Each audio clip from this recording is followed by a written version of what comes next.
Lynn, are you a council member?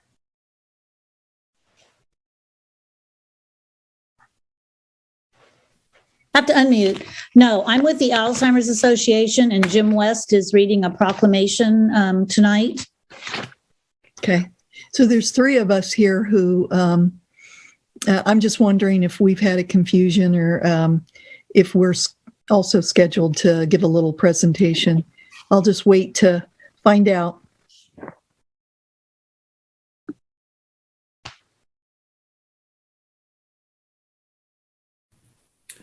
Good evening, folks. We had an extended discussion during closed session, so we'll wait for the counselors to join in with this open session. So we'll start in about 2 minutes. Stephen? Yes. Maggie Gaynor here from Zero Waste Humboldt. Hello. Do you know if we're scheduled to give a presentation tonight, or have we confused dates and it's at another time? I'm looking at the agenda. Let me make sure. Zero waste is tonight. Oh, okay, great. Yep. Then I'll be patient. Thanks.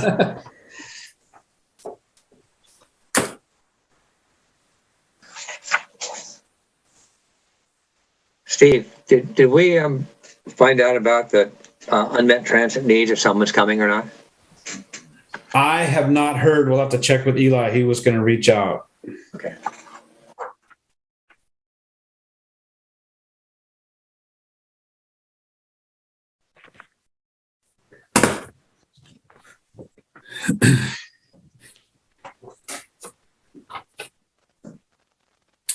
Let's see. We have Tom. We have Jack. We have Dave. We don't have Eli yet. And we have Gabe.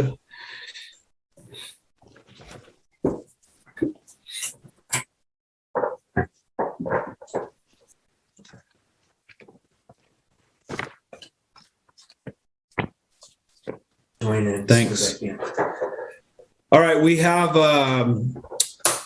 our city councilors here. Our city manager said that he was experiencing issues that might slow him down, so he'll be joining us shortly. So at this point, I would like to call our November 9th city council meeting to order.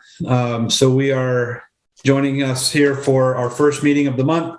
And at this point, we will stand and say the pledge.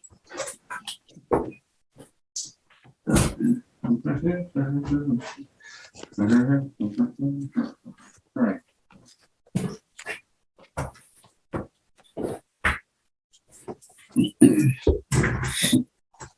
All right. So we, as a council, had a closed session reporting out.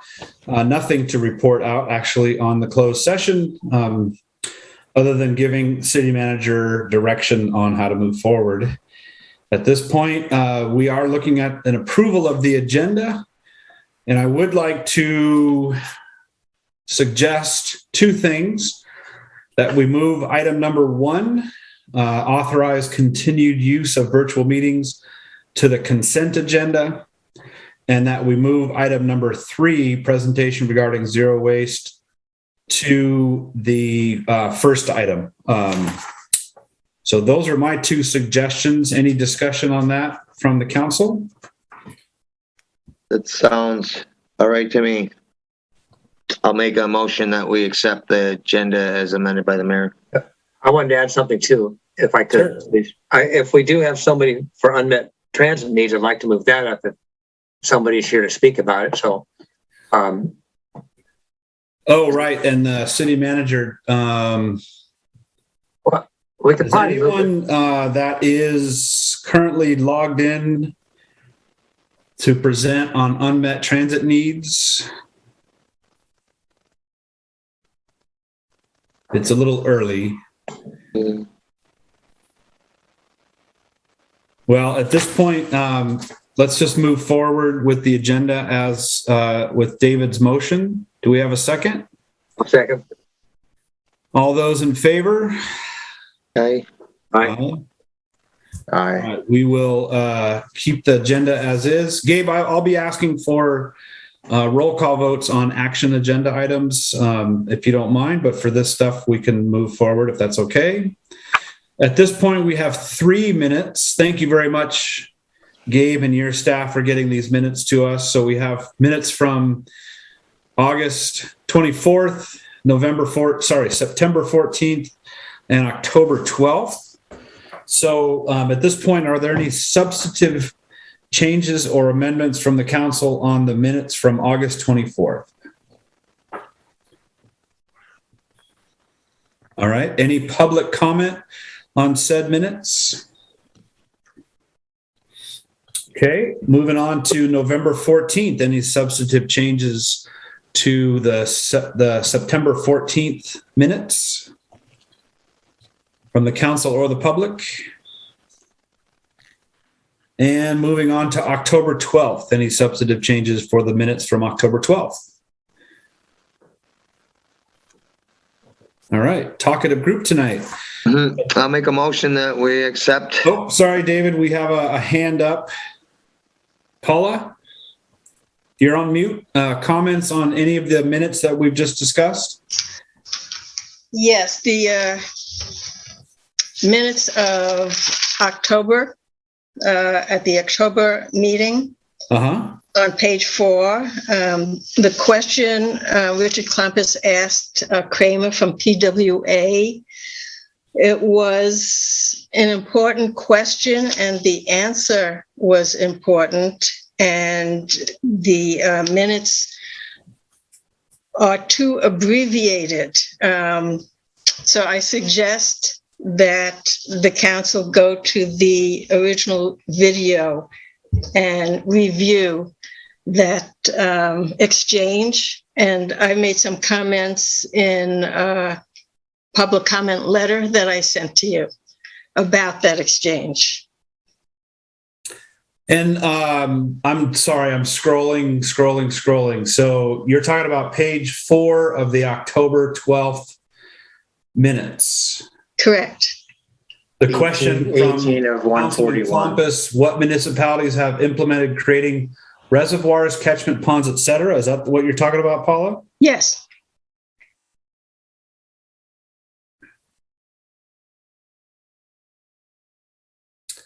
Counselors, are you interested in entertaining Ms. Levine's request to have more information provided from the recordings of the meeting?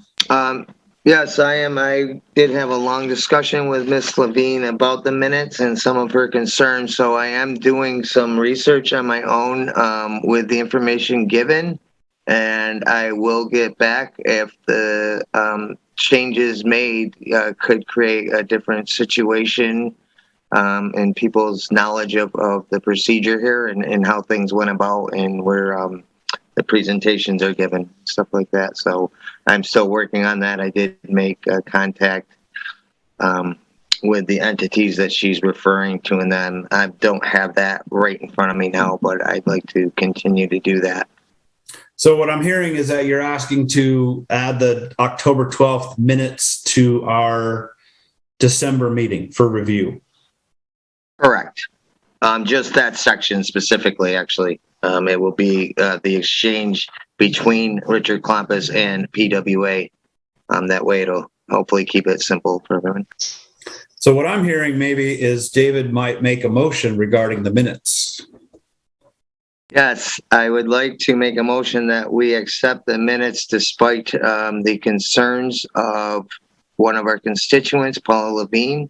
And we will revisit them in December, and hopefully everyone will be satisfied with the summary results printed and documented.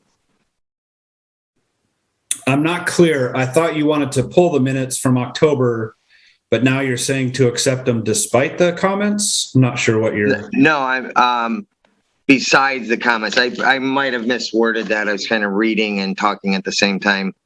I want to accept the minutes, except for the question that she has, the concern she has about that particular part of the minutes between the exchange of Councilmember Klumpus and PWA. I might venture, if you don't mind, I might venture an alternative to accept the minutes. I move to accept the minutes from August 24th and November 14th, and considering the October 12th minutes at our December meeting. Okay, I'll go for that. I'll second that. All right. All those in favor? Aye. All those opposed? Aye. All in favor. Thank you very much. So we will get, if David, if you could work with Gabe in adding the information that you and Paula have shared, that would be great. We'll consider it at our December meeting. Okay, thank you. At this point, we'll move on to council reports and committee assignments. I'm going to go on, let's see, I'll just go by who's on my screen left to right. Mr. Grover, you're first. Hey, yes, I was able to attend the Redwood Coast Energy Authority meeting. They're moving ahead. We have a lot going on with PG&E. We are transitioning from fossil fuels. Humboldt is really taking the reins, maybe not only for the state, but the country and even the world, and some of the things that we're moving ahead on. RCA is still a relatively small entity in the big scheme of things, but we do have joint powers authorities asking us now, coming to us for advice on how to set stuff up and how to move forward. So hopefully we're going to move into an alternative form of energy here within the next decade. Any questions anybody has, please email me or call me. I also attended the Green Party of Humboldt. I do that on my own. If anybody wants to talk to me about the Green Party platform and what they're doing these days, I'm also available for that. And I think that's about it. I think, also as the Water Advisory Committee, I kind of by default moved in the chair. There will be some kind of activity. I'm going to reach out. I'm just doing this as a courtesy that the council is aware that they're going to kind of parallel some of these things coming up so that everybody can kind of be on the same page and we get more perspectives earlier so that everybody can make assessments based on those, based on the best information. And I think that's about it. One more thing, but I always forget, until I get done talking. So thanks. All right. Thanks, Mr. Grover. Councilman Davies? Nothing to report.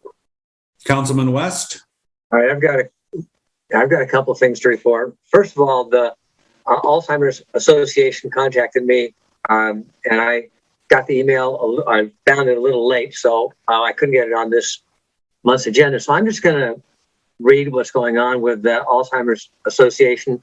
So at least you'll know we were going to be asked to vote on this, but at least I'll let you know what's out there. So they wrote this: more than 6 million Americans are living with Alzheimer's, and this number is projected to rise to nearly 14 million in 30 years. The Alzheimer's disease is the 6th leading cause of death in America and the 3rd leading cause of death in California. 1 in 5 Californians age 65 will develop dementia. There are 690,000 people living or with Alzheimer's living in the state of California, over 3,000 of whom live in Humboldt, and an estimated 9,000 caregivers in Humboldt County who are involved in the care of a loved one with Alzheimer's.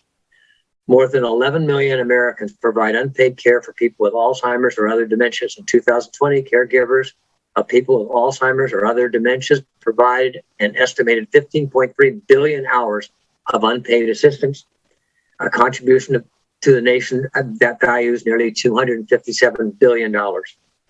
In 2020, the lifetime cost of care for a person living with dementia was $373,527. The responsibility of caring for someone with dementia often falls to women. Approximately 2/3 of caregivers are women. The Alzheimer's Association is marking November as 2021 National Alzheimer's Disease Awareness Month and National Family Caregivers Month. And so we were going to, if I'd gotten this in, we would have had a chance to vote on this, but at least I'd like you to be aware of this. And I'm sure if we could have, we would have. So that's going on this month. So please pay attention to that. Also want to mention that the Chamber of Commerce just got the Clam Beach Run back in place, so we will have a Clam Beach Run on January 29th of 2022. So if you're interested, you can find that online and get more information. Or please, at least when it comes around, please come out and cheer for the runners this year. That's it. Thank you very much. I did not attend either the Humboldt Transit Authority or nothing to report from Redwood Region Economic Development. However, I can say that the Mayor Pro Tem and the City Manager and I have had 2 meetings now with Pacific Watershed Associates to really discuss all of the different elements of water resiliency that are currently out there, and to try to winnow it down to actionable items. So we will be bringing that report to the council either at the December or the January meeting. So just want everybody to know that we are still working hard on the water resiliency. So that is where we are at. At this point, we will move to items from the floor. At this time, members of the community may comment on items not appearing on the agenda. Individual comments will be limited to 3 minutes or less. Comments should be directed to the council as a whole, Steve, and hold not on. to individual council members or staff. Council and staff responses will be minimal for non-agenda items. Jack. We kind of skipped over the staff report from the City Manager and Oh Law. my gosh. Yeah. So I want to go back. Sorry about that. No, thank you. Thank you. It takes a village to keep this idiot from forgetting things. So thank you very much.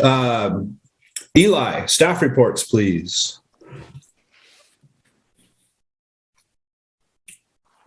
I cannot. I can hear you through the wall, but not through the Zoom. Okay, can you hear me now? There you go. Okay. So I've included a staff report in the packet. Underneath there, one of the items is the Trinidad Coastal Resiliency Grant.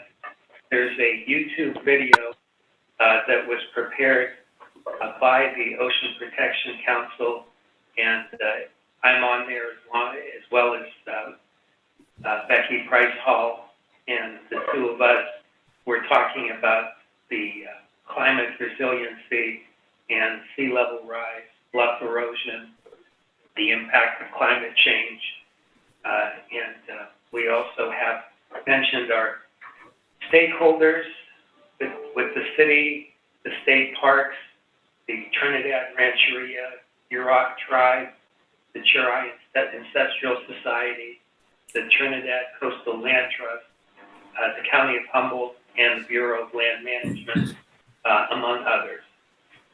In addition to that, my monthly update with Verizon cell towers is that they said that the power meter has been installed in West Haven. However, the fiber delivery has been pushed to mid-December. I'm assuming that's because of delays with getting infrastructure with the ports and the shipping and the trucking and so on. They said that this pushes the construction completion out to mid-December, and they're trying to get in-service forecast in 2021, but saying it will be tight. And then in the beginning of 2022, in the first quarter, that's when they're planning on having the decommissioning.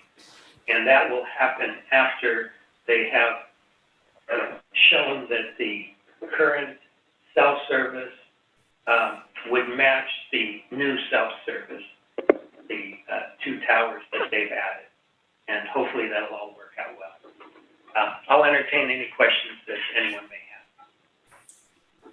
Any questions for our city manager? And for whatever reason, Eli, you're coming through pretty quietly, so I'm not sure if you can move closer to either your computer or your phone, whatever you're working on. So, but any questions for our city manager?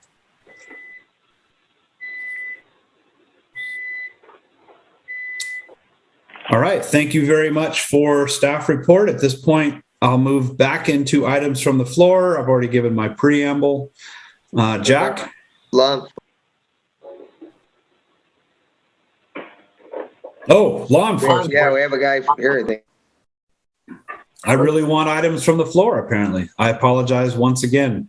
So law enforcement, we have our Captain Brian Quinnell here to give us a brief overview of law enforcement, also to be on hand to answer any questions.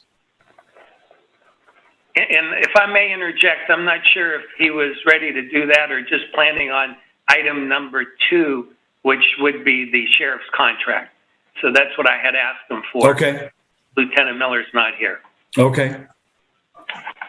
It's up to you, Captain, if you want to talk a little bit about Trinidad or wait until we discuss the contract in greater detail. It's up to you. I think that'd be more appropriate. We'll just wait for the contract to come around. All right. Thank you very much. Now, David, is it okay if I move to items from the floor?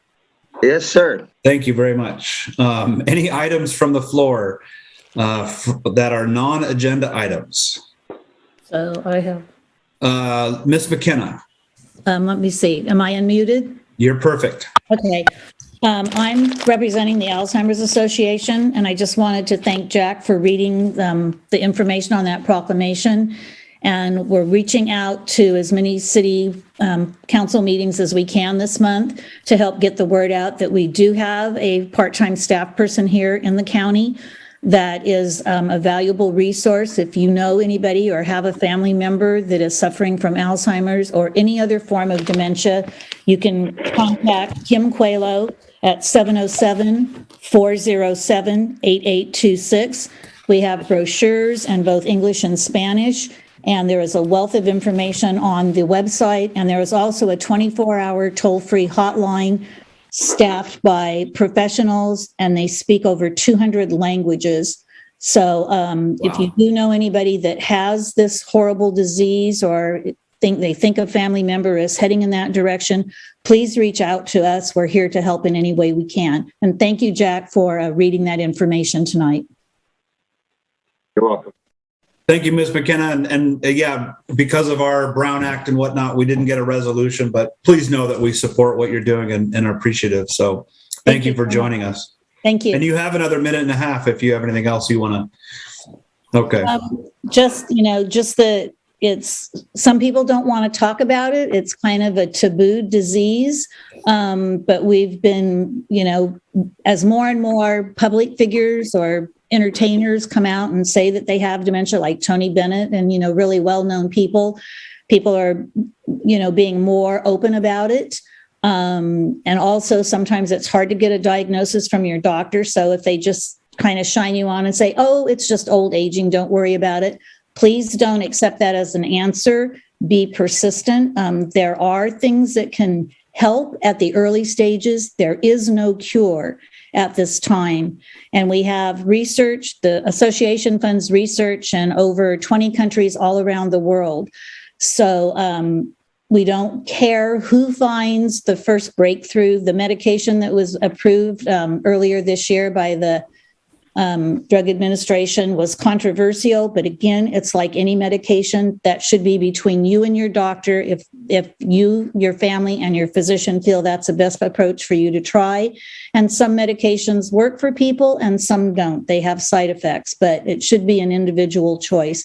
So there are some things that you can do to forestall the disease. Unfortunately, at this time, there is no known cure, but we're working day and night, 24/7 to try to find that. So thank you again for your time. Thank you very much. Ms. Levine, I see your hand is up.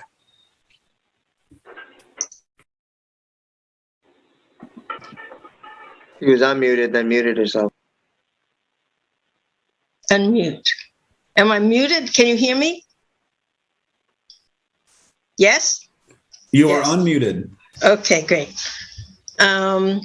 I sent quite an extensive letter to public comments, and there was a misunderstanding or miscommunication between me and Gabe, the city clerk. The second letter was intended for Gabe to read. He expressed an interest in it. It was actually going to the Water Advisory Council, and it also included a personal note to me from John Friedenbach. So that accidentally got posted in public comments. Let's just leave it there. The first letter was so extensive and long, I thought it better to wait on the second letter before I sent it to you. But it's there, so take your time and look it over. I just wanted to let you know that it's a bit much to take in. Thank you for reaching out to the council. You're welcome. Other items from the floor? All right, seeing none, we will move on to our consent agenda. All matters on the consent agenda are considered routine by the city council and are enacted in one motion. No separate discussion of any of these items. If a discussion is requested by any council member, that item is removed from consent and considered separately. A single opportunity for public comment on the consent agenda is available.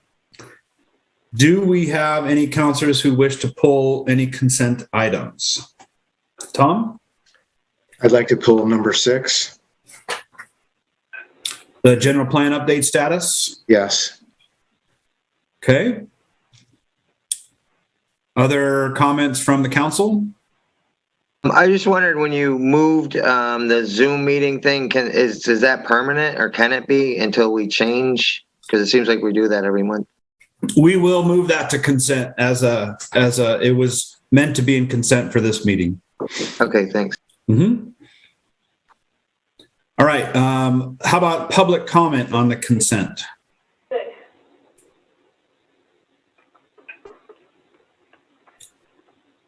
All right. Seeing none, Tom, can you offer a motion?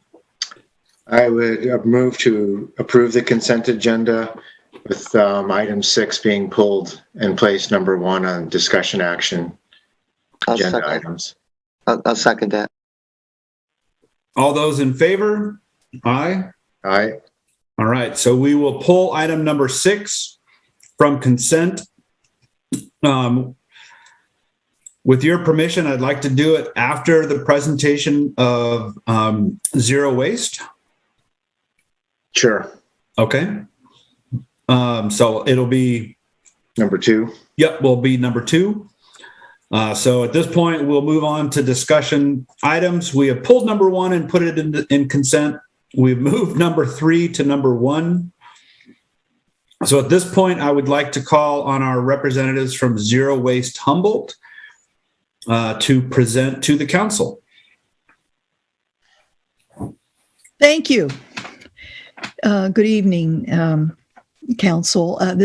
I'm Maggie Gaynor, and my colleague Kira Skylark is our public education coordinator. I think she's with me. We promise to be brief and really do appreciate your giving us a few minutes of time on your busy council agenda. We like to update elected leaders periodically on the issues of waste. It is one of those issues that tends to not be on everybody's radar and fall through the cracks until a big problem happens. So I'm wondering, if we can put our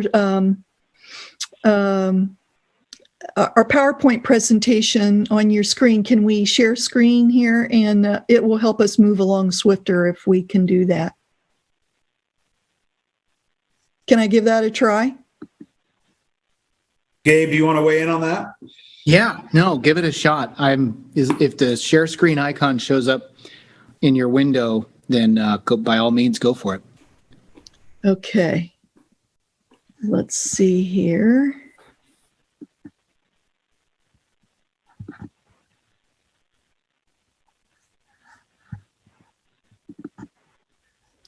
All right. Do you see it? Yep. All right. Thanks for your patience while I fumble a little bit. So I'm going to ask if Kira is on board with us. If she's not, I'm going to move forward. This is our 10th year small organization, works a lot with local government and school districts, and in particular with the business community. Every year we have a time in the middle of November, Zero Waste Day. It's just a local county-wide day to focus on public education. We're having a movie on Monday evening that is free to everyone who'd like to join, and it's all about reuse. And I like it because it's not just about problems, it's about solutions and really creative approaches. I want to start with just the fundamentals quickly. We started with recycling in the early 1970s with the old 3 R's that most people got in elementary school or somewhere along the way of reduce, reuse, recycle. That was 50 years ago, actually, and a lot has changed. One of the things that we've learned is that that has been problematic and confusing to the public. So first off, we don't say reduce much because a lot of the public use reduce, reuse, and recycling interchangeably. And it is a hierarchy for advanced planning, for investment, infrastructure, and environmental impact. So we start with waste prevention. That's where you get the biggest bang for your buck. Proactive upstream strategies to prevent waste in the first place. And then secondly, very much related are systems for reuse in business, in our daily lives, and I'll talk a little bit more about that later. So if over the past 50 years, even a teeny tiny percentage of what has been invested in recycling had been invested in the first 2 priorities in planning, we would be in a little better, stronger position today. So we're going to just focus for the next few minutes on materials reuse. And you can see here in this picture on the top left, one form of reuse is deconstruction, becoming much more better understood, more popularly used than demolition. So deconstruction and used building materials. We need more of that particular kind of service in Humboldt County.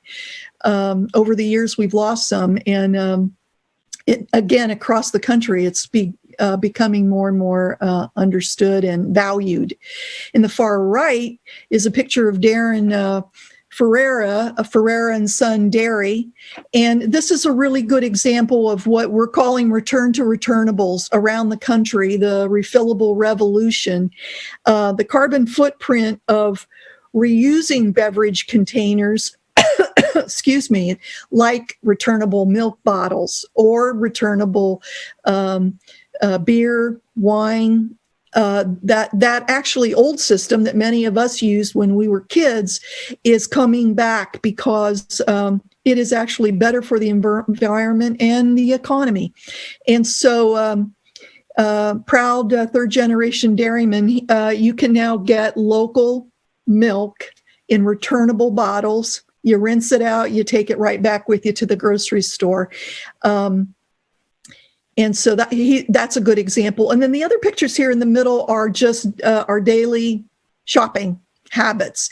It also translates into purchasing and procurement of businesses in their business operations. But more and more of the local grocery stores are starting to provide alternatives like you see in the bottom left so that you can bring your own bags and you can bring your own containers for grains, for almost every kind of food that you'd want without single-use plastics. I don't like to carry glass. I use glass jars in my kitchen. I don't like to carry it around in my car. So I use an old yogurt container with a good snap-on lid. And that's how, so I have been able to just personally, it is my experience, significantly reduce how much single-use plastic I bring home with me. The average amount of time that the average person uses an item or packaging that is single use is about 12 minutes, and then it's in the environment forever. So another good example of reuse systems Our water bottle refill stations. The county recently put some in at the airport. And this is growing. We, a couple of years ago, right before COVID, developed what we call our refill, not landfill network. Worked hard to raise some money to purchase 10 water bottle refill stations and awarded them to local governments and 2 high schools. And they each have a clicker. That was our one requirement, a counter, so that, we went off of those numbers and then got real conservative. Our conservative estimate has been with just the convenience of those 10 water bottle refill stations, 50,000 single-use plastic water bottles have been eliminated per year from our waste stream.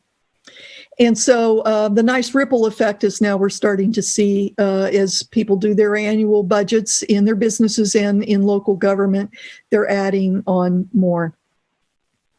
It's not always easy to measure what waste you have not generated. And that's why we like that particular project. It's a good example. So I'm going to fast forward here. I'm old enough and have been involved in the waste field so many years that there's some patterns you really see start to develop. So in the 60s and 70s, recycling SB 650 started to be introduced to all of us as an alternative to tossing stuff out the window of your car. And it was a huge embarrassment to Californians. We had some powerful allies in the tourism industry and in agriculture. Farmers were finding too many cows with, back in the 70s, it was still kind of new, but fast food containers and fast food stuff in the guts of their cows that had died. And so those two big industries, some of the first recycling centers, first recycling programs evolved out of this.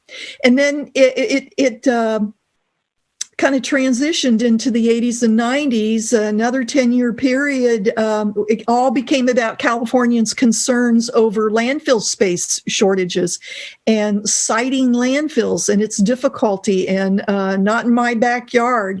And really California real estate, what are we going to do with all of our waste? And then up to recent times, during the 2000s, a lot of the legislation, and there has been a lot and more coming, that really connects the dots between waste reduction and reducing global warming. Not everybody gets that yet. And so, we're trying to, in our public education, help people understand that when you make certain decisions, when you buy your groceries, when you go shopping, and at your workplace in purchasing, that you are doing climate action when you consider waste prevention. And then, of course, plastic pollution, it's hard to escape it now. We know how really bad it is.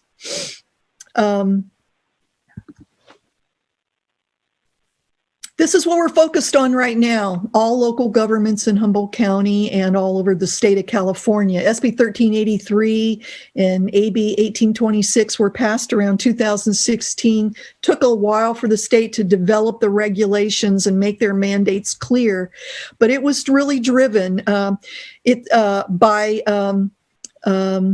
reducing methane, a short-lived greenhouse gas that comes from the landfills when food and other organics are disposed of in landfills. So it really concentrates on a number of things, takes effect January 1, 2022, and some of it is phased in for small jurisdictions and smaller businesses and smaller school districts, but basically changing habits and business operations, food waste prevention, edible food recovery, business to business support, food waste to farm animals, food waste to compost, carbon farming, and digesters. This is all the work. It's very, very significant.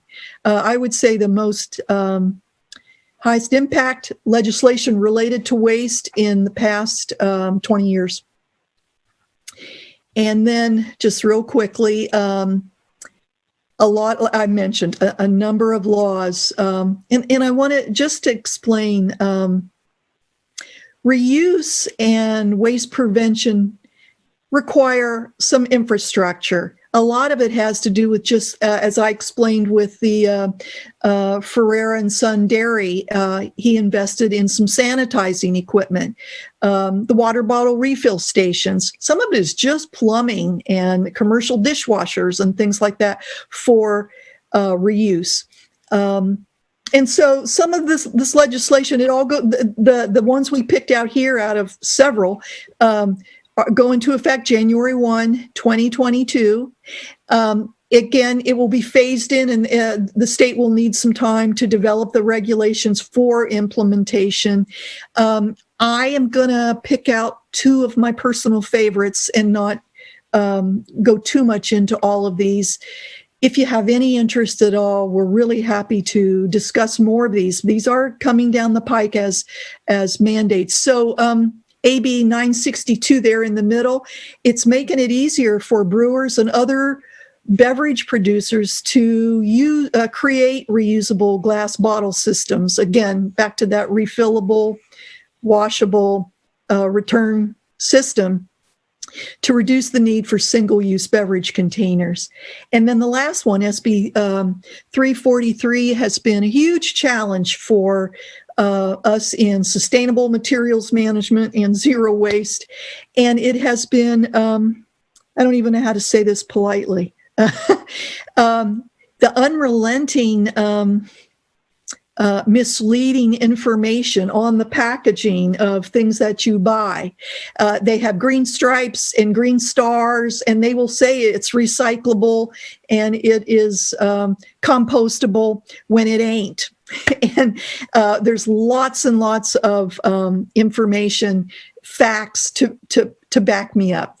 And so this was passed, there's federal, in 2013, the FTC and several state attorney generals came together that said use of that, the three chasing arrows of recycling was misleading to the consumer, false claims of recyclability.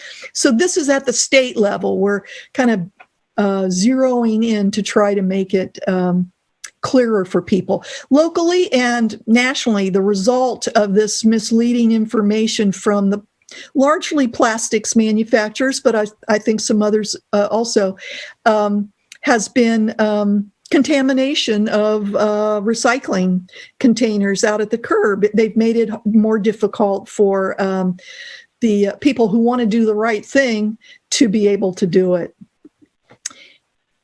I just want to thank you for your time. I listened with interest your mention earlier about the water resiliency. If you ever, Trinidad is a progressive small city, if you ever want to have a conversation about just some advanced planning. Again, I started with just saying that it's one of those things we just pretty much don't think very much about until there's a problem.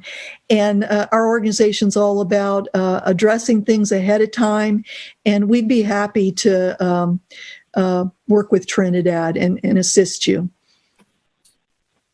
Thank you. If you have any questions for me, I'm happy to answer them. Thank you very much, Ms. Gaynor. Any questions or comments for Maggie regarding Zero Waste Humboldt? Yeah, thank you very much for that presentation. I got the opportunity to work for Green Campus for my on-credit internship at HSU, and I really think it's good. My thing lately is like the papers. Are they doing anything about that, the different cardboards? Because, and then you get into the waxes or the inks or all these different elements to it, and I don't even know. And I've been with these various groups, environmental groups, and I still don't know stuff like that. Are they going to get better labels on those so we know which goes where? We know that I just gave you a list of different laws that are new and have just come out. we know that laws are not going to solve all the problems. So an organization like ours just has to keep, I do see some real, I am hopeful. I do see some progress. In the 10 years, we just hit our 10-year anniversary. There's a much greater understanding on the part of the public about it. The biggest bang for your buck as an individual in your household is when you go shop in the first place. And then whatever waste you generate, then you try to figure out how to recycle afterwards. So to answer your question, I start off talking to community groups and business groups a lot by just saying, no, you haven't gotten stupider. It is more difficult to really understand a lot of the times what is recyclable, and that's not an accident, and it shouldn't be that way. They don't have to make the cardboard packaging. There is some stuff I get in the mail now that it has a plastic coat on it. It looks a lot like it's paper, but it's plastic. And so it is tricky. It is more difficult. And again, I always advise, go to your contractor, your collector, and find out from them. They're the ones who are collecting it and are trying to find a market for it. But we're here to help folks with the more proactive approach of focusing on waste prevention and reuse. I'm Yes, sorry. The packaging is the problem, the packaging. So yeah, I like the bin idea. Other questions, comments for Ms. Gaynor? I'll just thank you very much. Please keep us informed. We'd love to hear more of what's going on, especially here, changes to make it a lot easier and a lot more understandable in terms of figuring out what to recycle, how to recycle it, and make it easy. It's just very difficult, as you said. Thank you for your time. It's really appreciated, and we love Trinidad, and we'll stay in contact with you. Thank you very much. Just to let everybody know, zerowastehumboldt@gmail.com, zerowastehumboldt.org. So please stay informed. Thank you very much. And we will move on to item number 2, discussion. Let's see, what are we doing here? General plan update. General plan update status. Thank you. We are moving on to our general plan update status. So, Mr. Davies, you asked to pull this item. If I could maybe start with questions that you might have and why you wanted to pull it. Yeah, it's mostly just questions. Throughout the staff report, it mentions that the Coastal Commission has commented on these various elements. So once again, ask that these comments get also forwarded to the council so that it doesn't all come in at one time.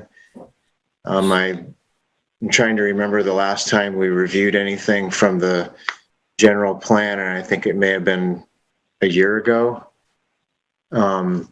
And so just to refresh everyone's memory that we asked for these elements to come in as they were completed. So it looks like the housing element was provisionally approved by HCD. And is that the element that was provided to the council at the last time that anything from the general plan was presented to the city council? Let's see, it was either the housing element or the land use element. Let's see. I think it may have been land use. I remember land use, yeah. Yeah, I think that might have come around the same time. So, and the housing element, we still, we had to complete the amendment on emergency shelters to meet HCD requirements. That's going before the Coastal Commission for approval next week. Mm-hmm. And then I'm still trying to set up a meeting with the Rancheria to do the consultation that they requested on that element. And that would finalize that. I will, although the comments haven't been provided directly to the council, I did, based on a previous request, I did put them up on the city's website. So they are under the general plan update, and you can review the comments. So I would request that it takes maybe the same amount of time to just forward them to the council, please. I don't look on the website, all the time to know if things have been added. Our website is also fairly difficult to navigate when it comes to when things are, where they are and where they're added. So I would also request that if the housing element is being presented to the Coastal Commission, that maybe the city council could see it if it's being presented to the Coastal Commission for approval. The city council did approve The housing element? Yeah. And so adopted in 2020. So I remember the land use, but. Yeah, it was approved by the city council April 2020. Okay. Thank you for that reminder then. So, I don't know. It's hard to keep track of when all these things are happening, and we keep getting different grants, and this, I've said this before, it just seems to keep dragging on, and then we get another grant, and then it drags on and on again. There's a flurry of activity right before a grant deliverable is needed. Maybe I'd like to see more regular updates on this, and definitely the comments forwarded to the council so that they're not having to be researched out and looked for. If that's possible. Yeah, do you want to do maybe quarterly updates, or what kind of timeline? That would be wonderful, I think, from my viewpoint, and maybe the rest of the council would like to weigh in on that. And I also see on the staff report, it says that there's a June 2020 status update attachments, 3 pages. And I looked through the council packet and I didn't see that. So if they're in there, please direct me where those attachments might be. I believe that's in there. I'm looking at the web version of the packet right now, and my current update memo is 3 pages, and then there's the June 2020 memo to the Planning Commission that's another 3 pages. So the whole thing is 6 pages. So what page is that on in the online packet? The June 2020 memo starts on page 60 of the packet. Okay.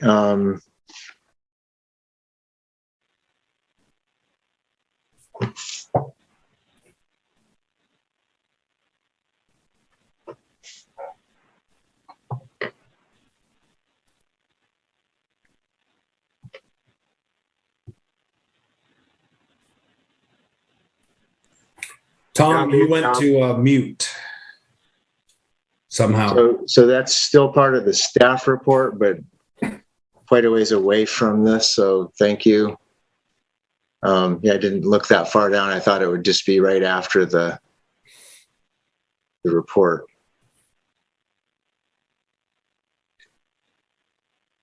Okay, thank you for locating that.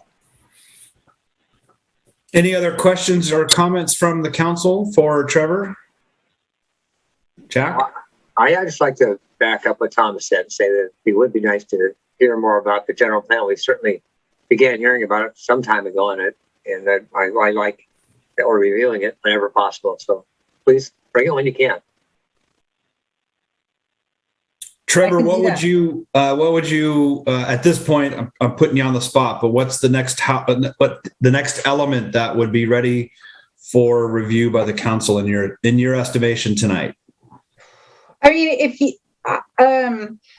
Planning Commission has reviewed the conservation element and the circulation element in the last year or so, and that includes all the responses to Coastal Commission comments. I'm happy to provide those to the council. In fact, the Planning Commission would like the council to see those at some point. I'm not sure the best way to present them. They're a bit messy with comments and responses and track changes, but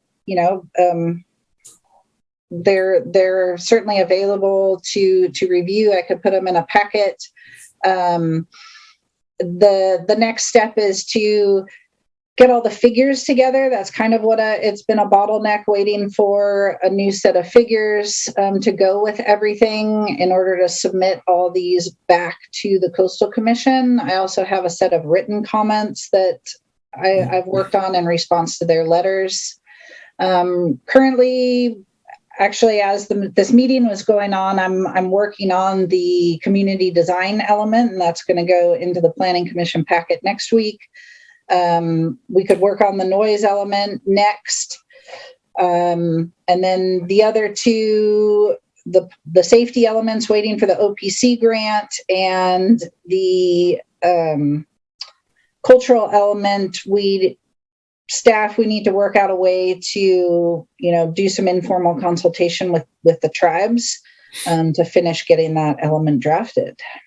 Can you explain what you mean by waiting for the figures to come back? Where are they coming from? Yeah, so we maintain a GIS database for Trinidad, and so we have sets of figures that have gone along with these elements. We've done some major updates recently based on Coastal Commission comments, based on new information. Okay. And so now all the figures need to be updated. For example, just getting the city limits right.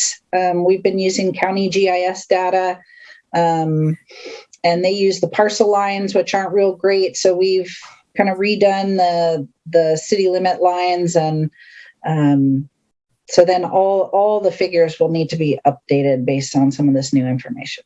Okay. Just wanted to make sure I understood what that was. Other questions, comments for Trevor? I just wanted to thank you for showing me where that was. Sometimes these digital things are hard for me to follow. I do see it was right after. So I'm used to seeing, I don't know, I guess I get confused with emails with attachments places, and then I didn't go down any further. So I now see it very clearly. Thank you. No worries. And those include the strike-throughs too, right? So that we can see what the changes were. Yes. So the versions that I'm working on now, yes, include strike-throughs and underlines from most of the elements were from 2018 or so that I submitted to the Coastal Commission. And so they include track changes back to those 2018 elements. Yes. Okay, thanks. Would you be able to bring us an element at the December meeting, or is January? Because with all the vacations and whatnot, I know that December is actually not very far away. Is January a better time to shoot for so that we can all get ready to dig in for the January meeting? Whatever you prefer. I mean, I just give you, I think they're basically ready to be resubmitted back to the Coastal Commission to see if the responses to comments meet their needs. I'm basically just waiting on the figures for those, so I can just give you the versions that I have. It wouldn't really be any additional work except, give you a little background, which I've already given to the Planning Commission. So I wouldn't have to create new information, I don't think. I'd love to see another element to come to the council in December. So I don't know where the rest of the council feels on that, but we just to full disclosure, right? We've been spending a lot of time on water resiliency, and now the council is sort of re-energized. So if you have something to present to the council, I think that would be very, very timely. Sure. Would you? So the conservation element it's a big element. I don't know what you have on your agenda for December. And it's got two messy versions at this point with my responses to comments. It does include some water quality and a little bit of water conservation. The circulation element is the one that has more of the water system policies. Do you have a preference which one you would prefer to review? At this point, either one. Okay. If they both need to be reviewed, I like the idea of having one to review, especially if we're tracking changes and seeing, the history of things. I think that'll give the council, if possible, and I'm just thinking out loud here, but Friday night, Saturday, Sunday, Monday is not always enough time to dig into some of these things a little bit further. If at all possible, we'd love to get a draft a little bit earlier, to have time to really dig into it. I find myself, kind of robbing Peter to pay Paul when it comes to my time before the council for some of these more detailed elements. And so if we could get that even the week before, instead of the weekend before, that would be very much appreciated. I can do that. Awesome. So let's put it on the docket for the December meeting. And whichever one you choose, whichever one you have the most information on, conservation or circulation, and we'll put that on as our primary goal for that meeting, to free up enough time to make sure we really give you everything you need. Other questions, comments for Trevor? Thank you very much, Trevor, for giving us the verbal to go along with your extensive written. So we will move on then to what is on the agenda as item number 2, discussion decision regarding contract renewal with the Humboldt County Sheriff's Office for police services. So at this point, I'm going to turn it over to Eli, who will introduce this agenda item and our speaker. Thank you. So this is our contract renewal with the Sheriff's Office, and it has been delayed for a little while, partly because of staffing issues. And the format of the contract, it reflects the fact that there are staffing issues. It's basically going to be what's called a 24/7 coverage. And it will be providing us with a number of patrols, at least a certain amount required every single day throughout the city. And the total amount of the contract is $122,876. Both Lieutenant Kevin Miller and Captain Quinnell, who's on the call here with us, Captain Brian Quinnell. I'll turn it over to him and he can elaborate a little bit more on the contract. Thank you, Eli. Yeah, like Eli was explaining, we're obviously, I don't think it's any secret, the Sheriff's Office is suffering some historic staffing issues, and as such, we just don't have the staffing that we need to adequately cover the entire county. With that being said, we are offering this contract for 24-hour services, law enforcement services to the citizens of Trinidad. And as Eli alluded to, that would include randomized patrols through the city, and obviously all responses to any crimes, emergencies, traffic collisions, and things of that nature. Very similar to the services that we've been rendering for the last several years, just without that dedicated officer or deputy assigned to the city itself.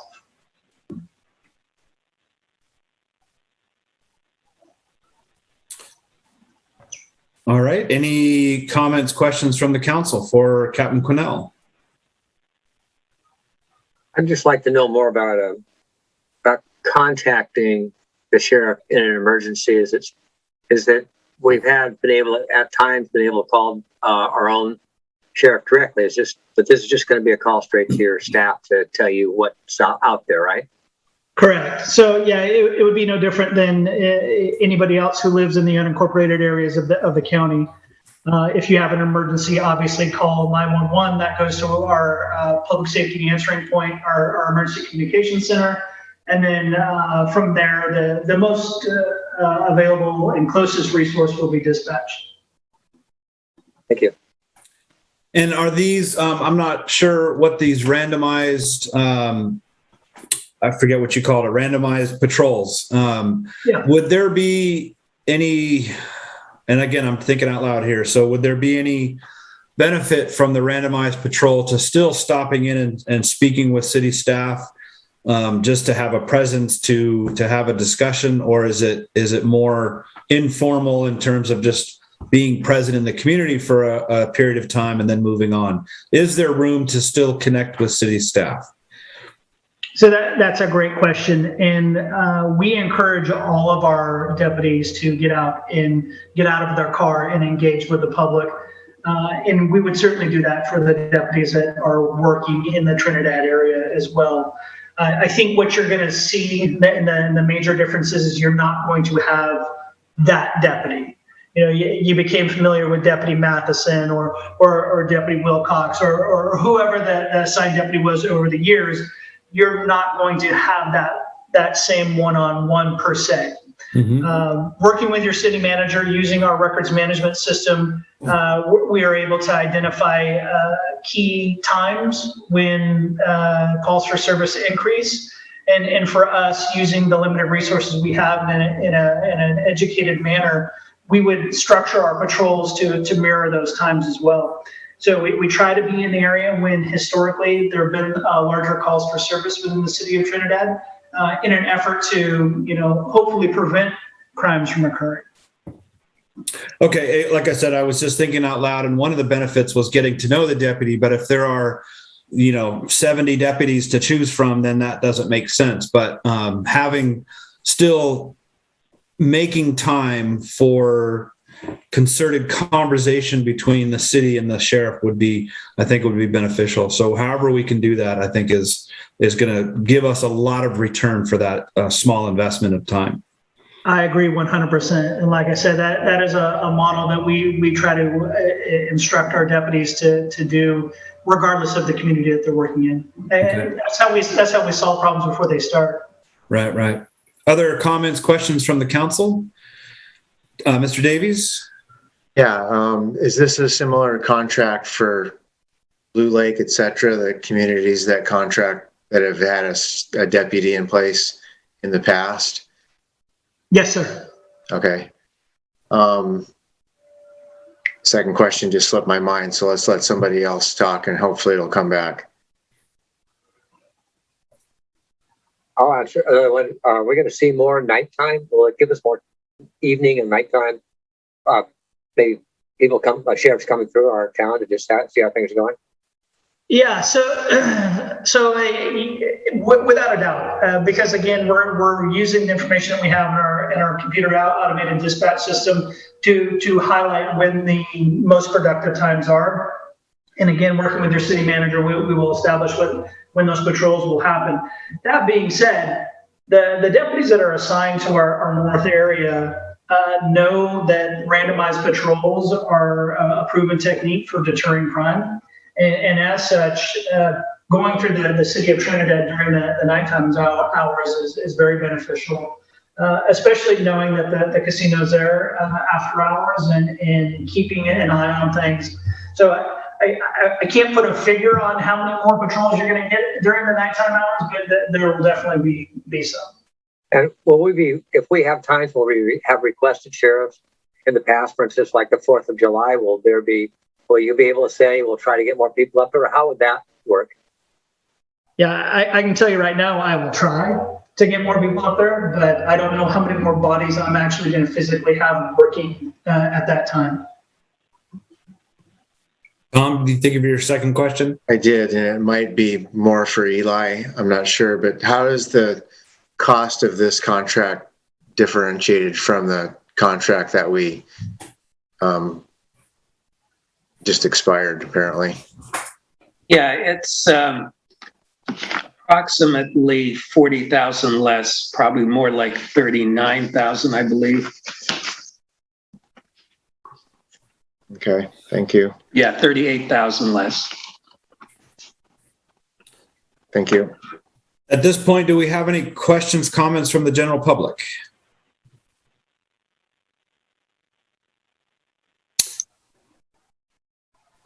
All right, seeing none. You put your thumb up, Miss Levine. That's breaking the rules. So I'll let you ask a question though. Now you're clapping. You got to unmute.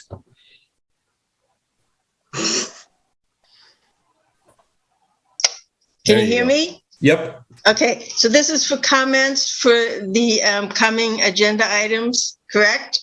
No, we are No. talking about the contract with our sheriff. Okay, no, I don't have a comment about that. I do have a comment about the Mill Creek. We'll get you when we get there. Thank you. Yep. Sorry about that. That's all right. Any other comments, questions for Captain Quinnell or city manager regarding this agenda item? I have Yep. I Go have ahead, one. Tom. He may not be able to answer this, but is there any relief in this situation in the foreseeable future? Does the sheriff's office have people in the can, so to speak, to be trained or? Yeah, so obviously we've identified what the problem is, and so we've been working on a solution to that as well. Just so you guys are aware of what we are doing, we have now a full-time recruiter that is a new position within the sheriff's office. That is their only job, is to get more people in the door, right? The next police academy starts in January. We are going to have 11 deputies in that academy. We have 8 coming out of the current academy in December. So there is some light at the end of the tunnel. I don't want to be overly optimistic though. We have a very stringent training program. We have about a 50% pass rate on that training program. And we also have to attribute for other retirements or people seeking positions elsewhere. So we have to factor in all of those things. It sounds like we have a lot of people coming, but the reality is that it's hard to say, it's hard to predict that far out. But we are working on it. We do have a plan for sure. Thank you. Thank you. Well, thank you very much, Captain Quinnell. And it's good news that folks are coming out of the academy and that more are going in for that program. So hopefully we'll get some relief over time. So thank you again. Thank you. At this point, I'll bring it back to the council. We do have a contract for consideration. Any councilors wish to make a motion to act on this contract? I'll move that we get a contract renewal with the Humboldt County Sheriff's Office for police services. And I'll second that. So we have a first and a second.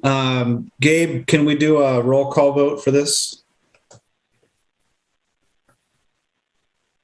Yes, sir, Mr. Mayor. Thank Can you you. hear me all right? Yep.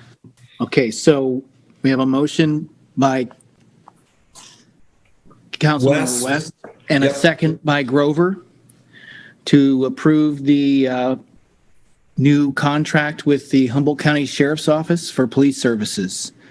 Mayor Ladwig, Yes.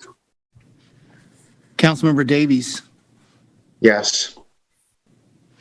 Councilmember West, Yes. and Councilmember Grover. Yes. Passes unanimously. Thank you, Gabe. Thank you again, Captain Quinnell and Eli for bringing this to our attention. Thank you. We will move on to item number 4, the Stormwater project update. So Eli, I turn it over to you. Okay, so for this item, the stormwater project should be beginning towards the end of this month. And there's a schedule that's attached to the agenda in the agenda packet. And we also have Steve Allen from GHD. So he will sort of walk us through this and answer any questions regarding the project. Question, Eli or Gabe, I assume you can hear me okay. There was a presentation in the packet. I don't know, Gabe, if you want to put that up or if you want me to try to share my screen. You know, Steve, I would love to. I just got some new technology here and I will have to leave the meeting and come back in order to be able to try and share a screen. So if you can, that would be the safest. If you can't, then I will definitely give it a shot. Everybody have to bear with me. That's okay. Let me give it a try here. Okay.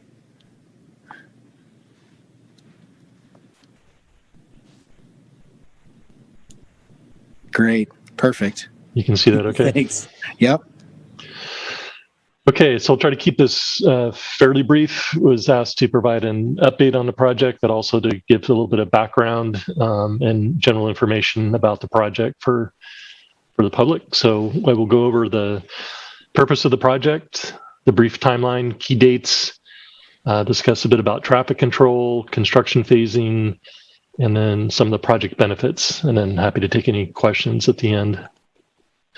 So the purpose, I think everyone recalls, but the city received a letter from the state board regarding protecting the Trinidad Bay Area Special Biological Significance, which is a mouthful, or simply the ASBS. And there's actually 34 designated ASBS areas along the California coast, and that was part of the 1974 Ocean Plan, as I recall, when those were designated. And so the city was essentially encouraged to and did pursue grant funding, and they completed an integrated coastal watershed management plan. And there was many project partners and stakeholders, including the Rancheria, Humboldt State University, state parks. There was basically anyone and everyone that was interested and willing to be a partner was a partner. There's a very long list I don't have in front of me right now. But part of the outcome of that was to do some monitoring and develop an action plan. And the action plan identified there was areas outside the city. Obviously, we're focusing on the action plan within the city.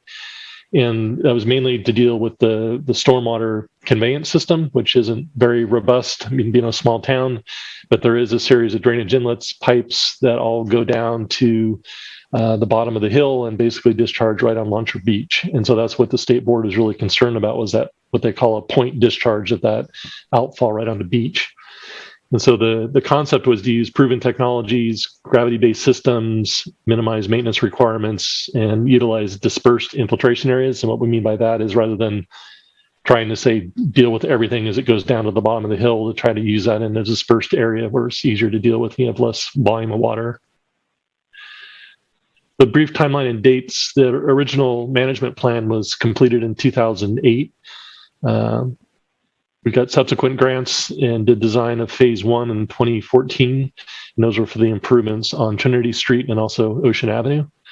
And then phase B was completed in 2018, and that's when the projects on Hector and East Street were completed.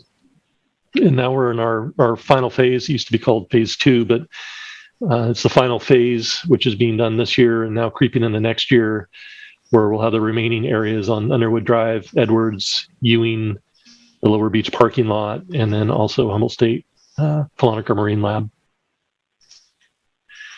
This is a map showing those different sites. I'm sure it's not overly legible, but the point is that to show that there's many discrete area from Underwood on the upper area of Humboldt all the way down to the lower parking lot. And then it will also include the outfall area to actually decommission the actual outfall when we're done. So traffic control is something always a topic of interest with any construction project. Our objective is to minimize impacts, of course, to residents, businesses, tourists, related commercial activities. So the bad news was we were postponed on our project getting started over the summer. And the good news was we were postponed to getting started on this project over the summer. Generally speaking, as far as tourists and businesses are concerned, they'd prefer that we don't do a lot of construction in the summer. And the main reason that we do that is partly because of best management practices and stormwater requirements, where you're trying to avoid the rainy season as much as possible. The expected traffic control will be one-lane traffic controlled in isolated areas. So again, if we have an area, whether it's on Ewing, Edwards, Underwood, where you're actually digging up the street and installing some infrastructure, then that will be reduced to one lane during that time of construction only. There'll still be provided access for residents, emergency vehicles, commercial vehicles, et cetera, at all times. Temporary reduced parking, of course, can happen right around the areas of active construction. Pedestrian routes are still provided. So if there's a sidewalk, for example, the sidewalk isn't just blocked off, they need to maintain that access.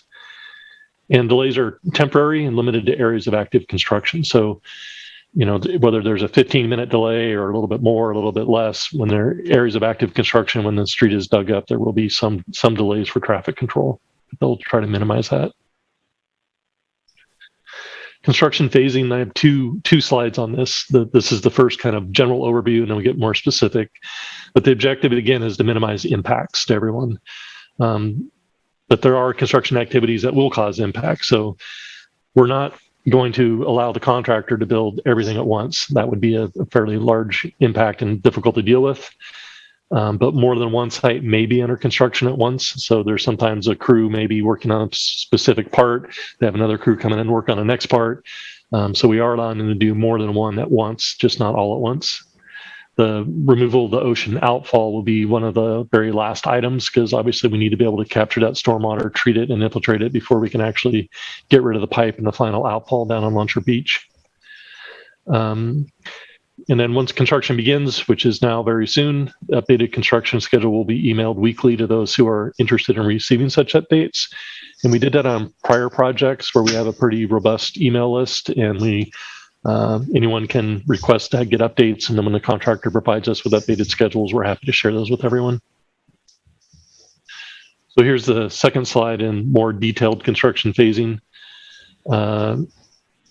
They're currently planning on starting the HSU Marine Laboratory on the 29th of this month, and then continuing with Edward Street and Ewing in early December, starting with Van Wyck Street between Galindo and Edwards right around before Christmas, and then getting to the beach parking lot in the early first of the year, and then finishing up with Underwood and finally Launcher Beach by March. So that is the current schedule. Some of the overall benefits are the objective is to eliminate stormwater point discharge from the city to Trinidad Bay. And this will help protect Trinidad Bay, does replace a lot of aging city infrastructure, and does engage the city with other stakeholders, HSU, the Rancheria, et cetera, to address a shared issue, does address regulatory requirements, and also utilizes available grant funding for the project. So that's the end of the brief presentation. I'm happy to answer questions, take questions. Thank you, Steve. Any questions for Mr. Allen from the council? Or Yeah. I just wondered if the infiltrators were going to be put on the right side after you're going downhill, Edwards, looking towards the ocean. Are they going on the right side there? They would be on the right side, on the downhill side, down Edwards, yes. Okay. I will have further questions, but they will be offline. Steve, how do we get folks who want to be on that email distribution list? How do we get added to that list?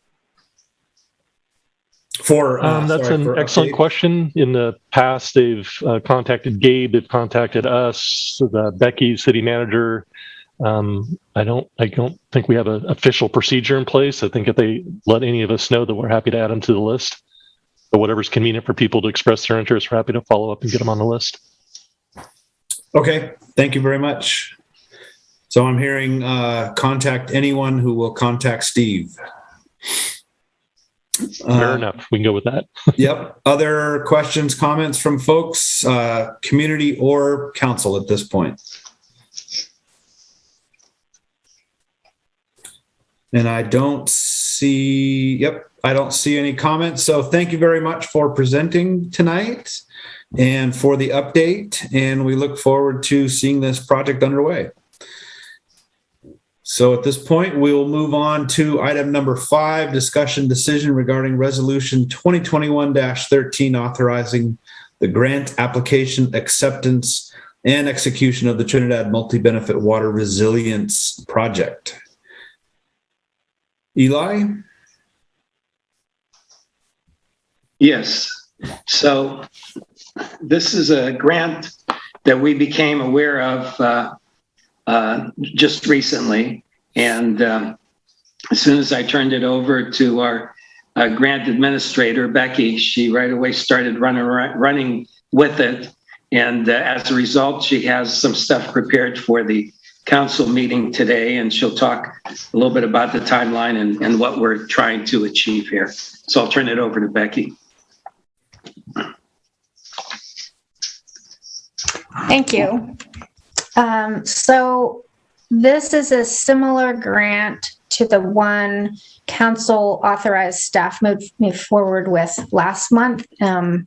It's another grant from the Department of Water Resources that is assisting agencies to address immediate needs that they're facing because of the drought.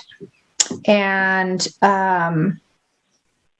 the grant was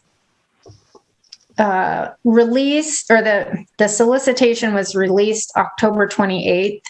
And so honestly, it's been hard to go through the whole grant guidelines and solicitation to really understand all the ins and outs.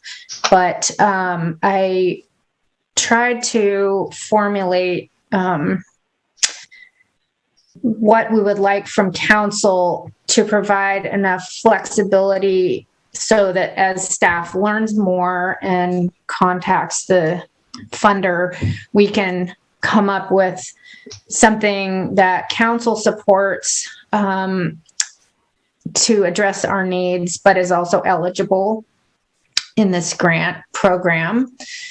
The previous grant program was a small community drought relief program, and it was geared for small agencies like the city of Trinidad. And we applied for funding to construct a water tank and to replace some aging water lines. And for this project, it's a little bit more complicated because it's looking for projects that have multiple benefits. So one benefit that we're already interested in or aware of the council's interest is for improving the water availability or water security. And another eligible, or you would need to have another benefit such as an environmental benefit. And so the priorities that the council pointed toward in the October meeting, looking at some improvements to the water plant or our method of getting securing water in the Leffenholtz Creek is something that we're exploring from some of the recommendations that Pacific Watershed Associates had, and potentially looking again at creating additional water storage of treated water, such as an additional tank up at the location where we currently have our tanks, or possibly replacing additional pipeline. And I'm sorry that I don't have a more coherent proposal, but it's there's a lot of information to go through. So we're just starting the process, and obviously I'm not a water system expert, so we will also need technical assistance, and which is also a request that's in this agenda item. So and there's also a resolution that's required by the funder that authorizes the city manager to sign the various funding agreements to submit an application. And so that's what the request is. The first deadline, there's 2 rounds of funding. The first deadline is November 19th, I believe. And that is going to be very challenging, but maybe we'll see. The second deadline is December 17th, and that's the final deadline. And this is another first come, first serve solicitation. And they're basically looking, is this project eligible and they're not comparing, they're just taking each application as it comes in and looking if it's eligible. And then if it is, they'll kind of award a set of projects at once in 2 stages. So I will leave it at that. And if there's questions, I'll do my best to answer them. Thank you. Becky, any questions for Becky regarding this particular item? Tom? Yeah, thank you, Becky. So I believe these are the grants that we discussed or out there in October that Supervisor Madrone also recommended that we go after. Is that true? Okay. I don't recall precisely which grant, but no, okay. Yeah, I just wanted to note the prior one that we applied to, that one was mentioned by Madrone. This one was brought to us by Pacific Watershed Associates. Okay, thank you. It's hard to keep track of the different grant programs. So that clears up that question. And then the way I read this is accepting applications through November 19th, and it's first come, first serve. So does that mean that they are already doling out money if it's first come, first serve through November 19th? And is there any way we can find out if there's any money left in the pot in this short time frame? I will ask the funder what they think. Based on how they were processing the other grant, they had a queue of projects. So in other words, our project was number 43. Mm-hmm. And they were just processing them one at a time. And then they'll get to a point and they'll say, okay, we're going to cut this off, award those, and then keep on processing. So I think this is the same situation. So it may be that that they don't necessarily know how much has already gone out the door, because they won't announce anything until after, I think they said maybe a couple weeks after the 19th, they'll announce the first batch of awards. Okay, so it's highly possible that we could be far down the list because this has already been in the pipe for a while for other communities. Well, it hasn't really been. So they started accepting applications at the end of October. So it hasn't been that long. And some larger agencies may be quicker. We have less resources. I came to you the first chance I could. So yeah, no, I understand that. I just kind of wonder I'm just trying to get an idea of how it works. Like if if this is something we just found out about and it opened in June, chances are we'd be pretty low, but it just opened at the end of October. So there's a good possibility we could still be up in the line. Okay, thank you. Becky, can I ask, this sometimes is more work on the front end, but you mentioned that resources, a large agency might have a whole team of grant writers. Is it feasible to get you some help, at least over the next, say, 6 months to a year, on call, as these grants appear to be really coming at agencies, smaller towns? There's rural grants, there's water safety grant, there's all sorts of grants that we keep hearing about. And I mean, if these things have a 2-week turnaround, we need to provide you with the support. Is that something that is realistic, or is it actually just more work to get someone to help you?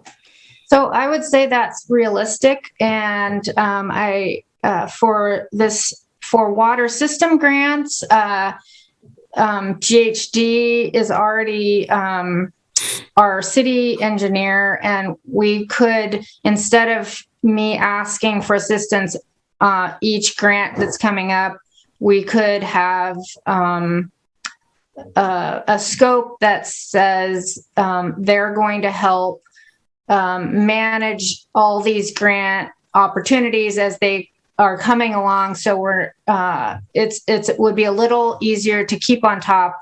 Another advantage of doing that would be that, like, for instance, we had to make a choice what to apply for the past grant. We don't even know if it's going to be awarded. And here we have another opportunity. If we already knew that we got it or not, then this next grant could either apply for the same thing if we had not been successful. Anyway, so it would actually be great for me to have a team to work with, going forward, instead of grant by grant, have a little bit more of a team effort. That would be probably beneficial to the city and probably worth the money. There may be different types of opportunities that might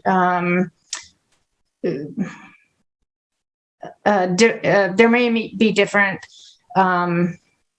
expertise we would be looking for, and we could just cross that bridge when we came to it. I personally, and I'm certainly not making a council decision here, but I'm hearing that this is a direction that the city needs to go in this period when lots of grants are coming with that's an incredibly short turnaround time. Mm-hmm. So I think it's worth exploring, and perhaps sooner than later have some sort of open agreement or request for agencies to provide you the resources that you need. Whatever steps we need to take, I strongly urge us to do that. So, okay. Jack, I saw your hand come up.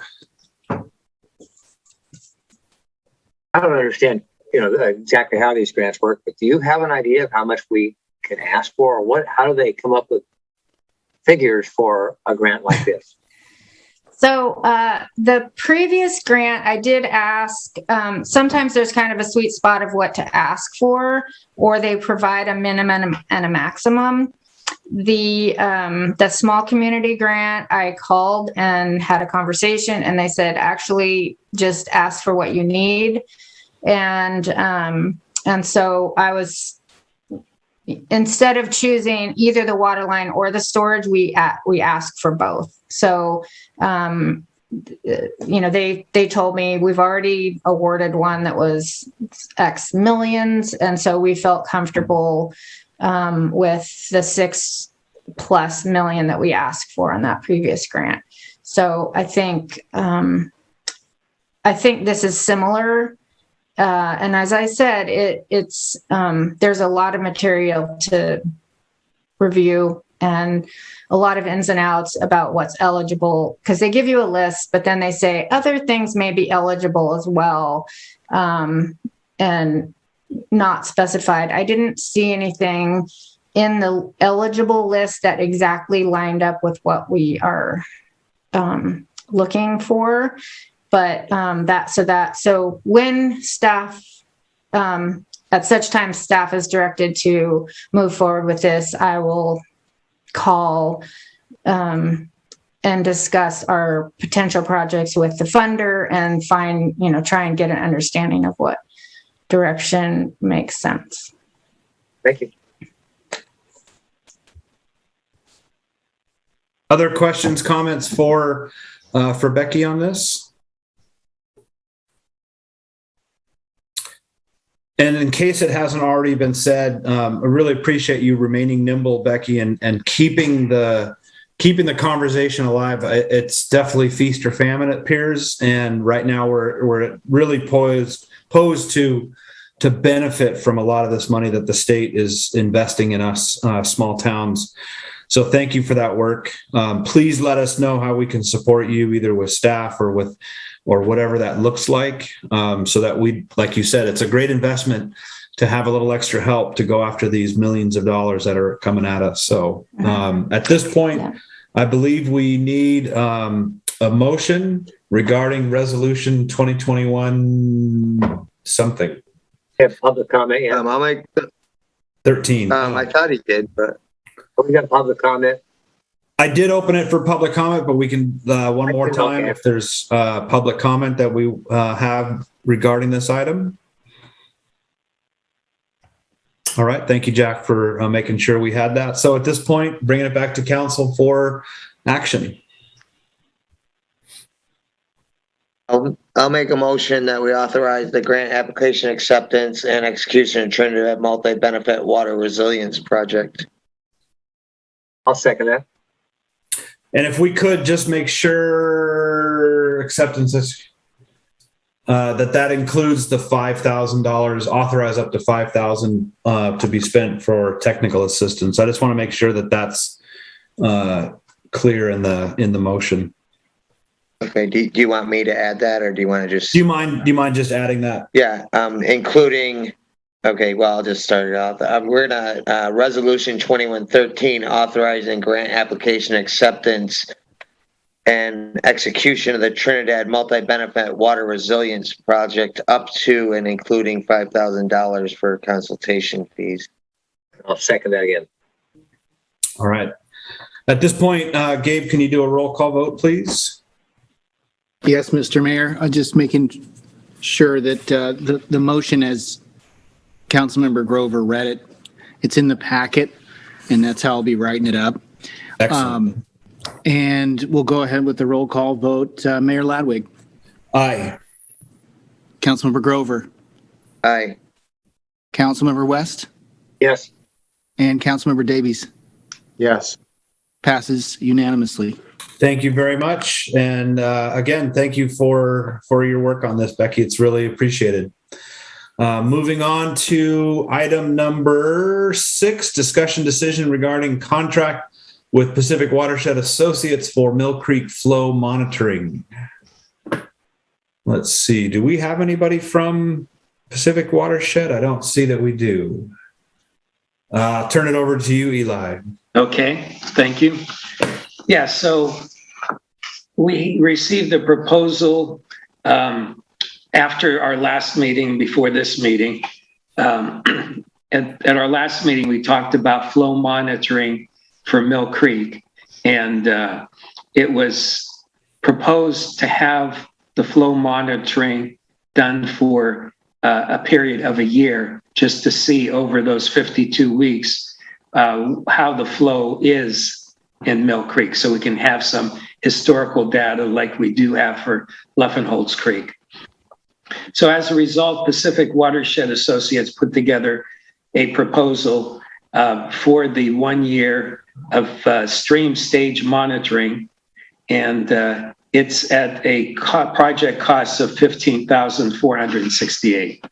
So that's what is on the agenda, and based upon the staff, we're saying that you could have several options. So alternative motions: number 1, approve the proposed scope of services for year-round stream flow monitoring of Mill Creek, which would be the $15,468. Or number 2, request a modified scope of services for stream flow monitoring of Mill Creek during the dry months, or the rainy season, or after the rainy season, or June through November. In other words, depending on how we want to word it, but basically to focus more on the months after the rainy season, and just try to see how much flow do we get from Mill Creek that could augment the flow that we receive from Luffenholz Creek. And then the third alternative is not to have any flow monitoring, but I would suggest that we do some form of flow monitoring at the whim of the council, whether it's just for the dry months after the rainy season, or whether it's for the full year. Thank you very much. Any questions for Eli? Not really any questions. More or less a comment of the situation that I'm going over with Ms. Levine is I'm probably going to hold off, especially with the grants and stuff we got coming. And as we know, it's been raining a lot, so we don't need it this second for sure. But that's just where I'm at with it, and I'll wait to hear public comment. Maybe I can add more to it. But I'm about 2/3 way already through what I'm doing with her, and I'm definitely going to finish it before I commit the city to any more money, especially if we got grant money possibly coming that might be able to go that direction at that time. Okay. Other comments from the council? And Paul, I see your hand is up. I'll come to public comment in a minute. So any questions, comments from the council? I have a question. So is this a similar method of how they're monitoring Luffenholtz for us right now? Yes, it would be a similar method, right? Okay, and right now it's being done on a manual basis, right? Well, for Mill Creek, it will be manual. For Luffenholtz Creek, we were having it manual until we finally got the system in place where it's working and reading the telemetry. So right now for Luffenholtz Creek, we're relying on the data that's coming through the telemetry system. Versus with Mill Creek, it'll be the way it used to be done for Luffenholtz, which was weekly readings. Okay, so not remotely read with telemetry. Right. Okay. All right. Jack, you had a question? Are you done, Tom? Yes, thanks. Yeah, not a question. I just think this is a lot of money. I might agree to doing a smaller version of this. I think with what we've seen in terms of what we're going to try to do for looking ahead in our water system, this doesn't seem to be as necessary. But I would at this time say not interested in that much money, but if we could come up with to see how much it would cost for a smaller survey, I at least would like to see that. All right. Can I just add? Yeah, please. So it looks like reducing the amount of time that this is done will not really decrease the total cost from the way I read this proposal, because it's mostly based on some hardware. I don't know what I wish someone was here to answer this question, like develop a stage discharge relationship. Like, what does that mean? I'm not a hydrologist. So is that based on a year's worth of time, or is that a fixed rate? These are questions that I'm really not sure what the answers are to. So if maybe we could get some more information. Number 2 up above actually defines, it's got scope of work. So number 1, number 2, number 3 are identifying right above where the price is for each task. Okay, so do you understand what a stage discharge relationship is based on that definition of number 2? I think that was the question, Eli, was okay. What in God's name a stage discharge relationship? Yeah. Well, he is referring to at least coming on a weekly basis to do this. So I'm sure that the cost, will be reduced. I agree with you, Tom, that it wouldn't like exactly be in half if we did it for half of the year, but it certainly would reduce the cost, possibly by as much as 5,000. Maybe it would run around 10,000 instead of 15,000.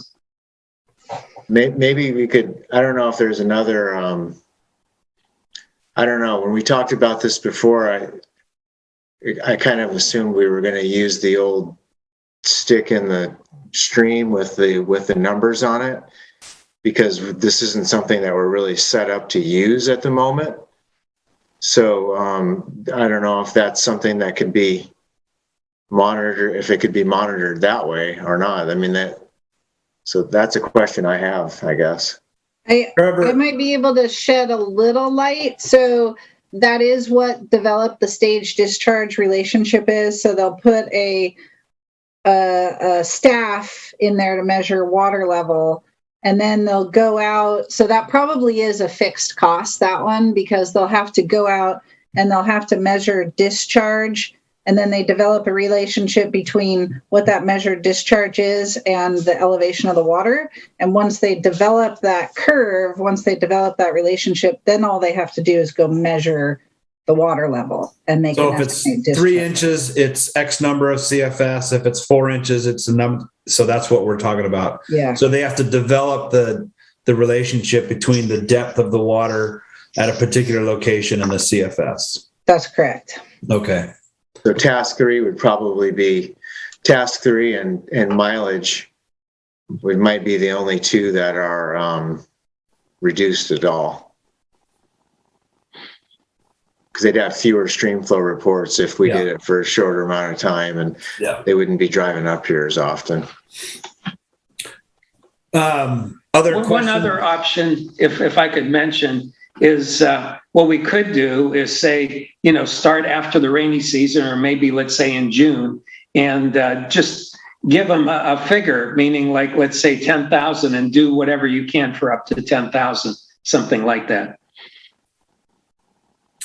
All right. At this point, I'm going to save my comments for later. Ms. Levine, I see that your hand is up. You just put yourself on mute. There you go. I strongly recommend that you table this discussion till you get some more information. There's still questions about easement to the plant site, and also the state permit process to access the creek. Originally, the state responded that it was going to take 5 to 7 years to get a permit to access Mill Creek at this point. And Mr. Kenny presented another paper later on that's pretty obtuse, that needs to be clarified. So this could just be a waste of water resource funds. We certainly don't need to do it through the winter. There's a lack of clarity whether we'd even be able to access Mill Creek. And I really don't see the purpose, certainly in monitoring it in the winter. At the end of this past summer, creek flow was very, very low, according to the report that was given in October in Mill Creek. So I think we need to table the discussion until we get some more information. All right. Thank you, Ms. Levine. Any other public comment at this point? All right. I'm going to bring it back to the council. I reviewed the water reports from 2019 that the city did to understand our water scene, and the report, at least the information I'm going off of, was that the amount of water that Mill Creek would provide when the city is in greatest need is negligible, plus the infrastructure is not currently in place. So my personal view on this is that Mill Creek is not where we need to spend our limited resources. That's just my 2 cents on the Mill Creek. At this point, other comments from the council? It seems like we are concurring here to a certain extent. That we don't need to monitor that at this point. I'm interested in seeing what it could deliver, and if we had, if one of the grants is to maybe for property acquisition, things like that, if storage sites could be set up in the area, and Mill Creek could be used for storage in the winter months to carry, for emergency basis, firefighting capability or whatever. So I'm kind of conflicted. I'd like to know how much information this would give us. I don't want to spend $15,000 on it. I didn't think it would be that much money, but I do think it's not.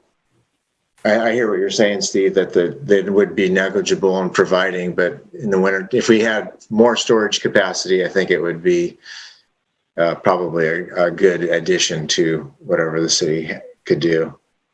Good point. I would like to think that down the road we might be able to come back to this. We have quite a bit of time before we're going to be able to do a lot of things with our water supply anyway. And if we think somehow maybe we can do something lesser at this time next summer to look at what Mill Creek is producing ourselves, or figure out something different to do. But at this time, I can't see putting that much money into a project that I don't think is going to benefit us that much. We have a water right. Right now, we just don't have the access and the infrastructure. Right. So it does exist, and I can't remember what our water right is, but it's a tiny fraction of what the Liffenholz water right is. But it is, you're right, it does.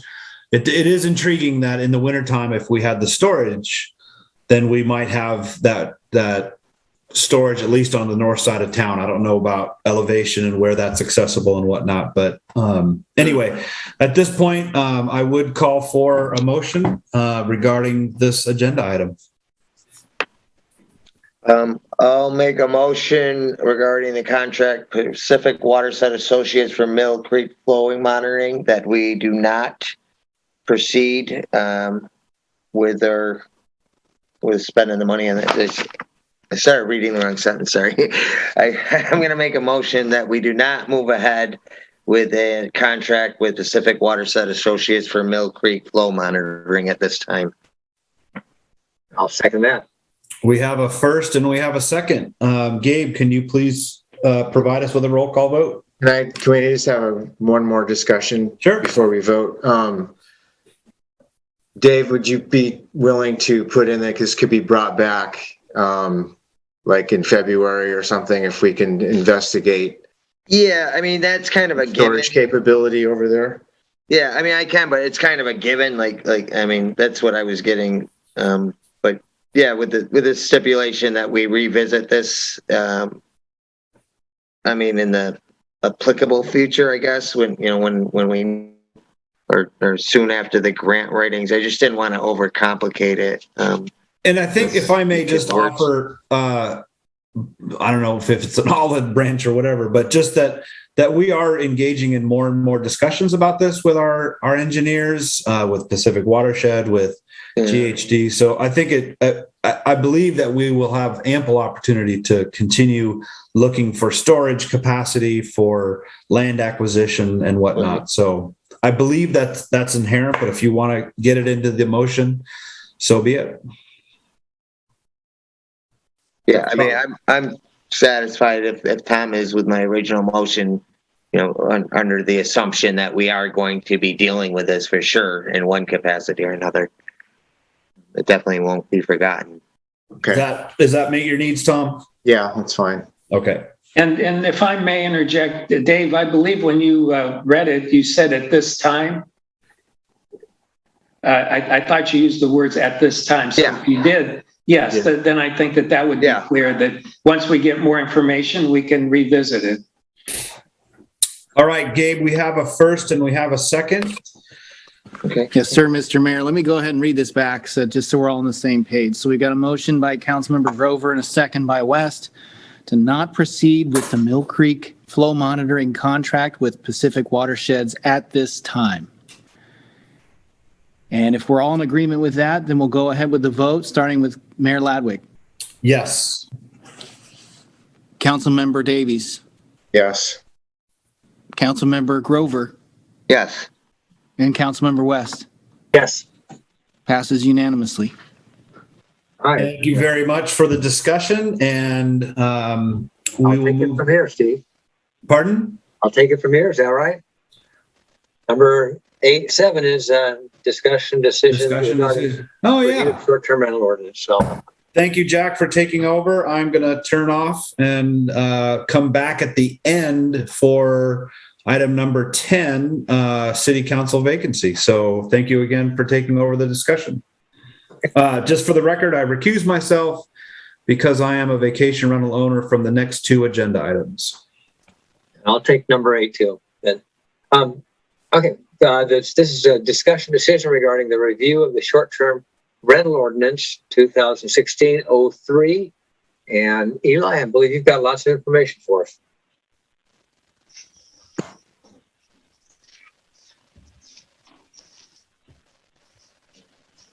Okay, it took a little while to unmute. So with this agenda item, this is regarding the short-term rental ordinance, which was originally approved back in 2016. And the part of the ordinance said that it would be revisited by the Planning Commission.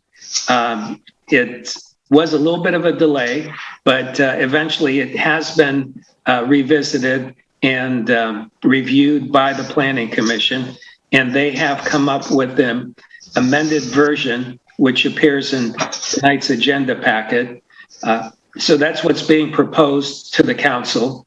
And basically, we wanted to either, approve it as is, modify it if needed, and then eventually we'll be going to the Coastal Commission. But either way, we wanted to at least get some feedback from the council as to the amendments that were made by the Planning Commission. So I'll turn it over to Trevor, our planner. Thank you. So yeah, I did provide some background in the staff report. Just for those of you who weren't involved in the development of that ordinance, a lot of work and a lot of thought was put into it. We've got a lot going on right now. So staff recommendation is not to do a lot of changes at this time. It seems to be working well for most people. I have not had a chance to get Coastal Commission comments on the revisions, though I did speak to them at one point during a Zoom meeting about it. I think with the changes that are proposed now, we should be pretty safe with getting through the Coastal Commission. Basically, what we focused on are the recommendations of the STR committee. And then the council indicated that they would like the Planning Commission to also review the caps that are in the ordinance. And then, enforcement has been the big sort of issue that keeps coming up with the ordinance. So those were the three things that we focused on. A lot of the STR committee recommendations can be implemented administratively. There's a section in the ordinance that allows the city manager to adopt administrative rules to help implement the ordinance. So some of the things like changing the wording of the brochures and the contracts and some of those sorts of things can be done administratively. The primary thing that we added from their recommendations was the definition for the meet and greet. We also added a definition for property manager because it shows up so much in the ordinance, and it was manager and or owner. And so we just, to make that a little bit cleaner, we added a definition of property manager. We looked at caps, and I included a little bit of background information on caps in terms of, how many STRs the city has had in the different zones, the percentage of housing units that takes up, that sort of thing. What the Planning Commission came up with, we looked at, new caps in other zones. We've had a number of applications for new STRs in the PD zone, for example. So we considered adding a cap in the PD zone.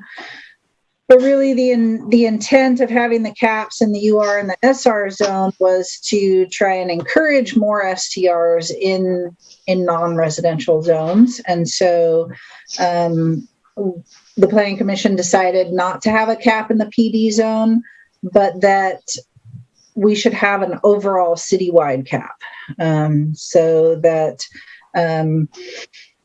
they're not going to proliferate in the PD zone and other zones too much and take up too much of the city's housing. So, we looked at the number of STRs that the city has maintained under the current ordinance. And so the cap was set at 32 based on that. There are also minor adjustments to the cap in the UR zone was dropped by 1, and the cap in the SR zone was increased by 1. So the total number in the residential zone stays the same. A few other tweaks we made were to expand the restriction on holding multiple STR licenses. So that was only for the UR zone, and now that's been expanded to the other zones. You can't have more than 2 STR licenses, so that keeps people from just buying up property and turning them into vacation rentals as, a one person, one business kind of thing. We also expanded the restriction on adjacent STRs to all the zones. So before that was also just in the UR zone. But there's still an allowance for the Planning Commission to make an exception to have one STR next to another STR with approval of a use permit.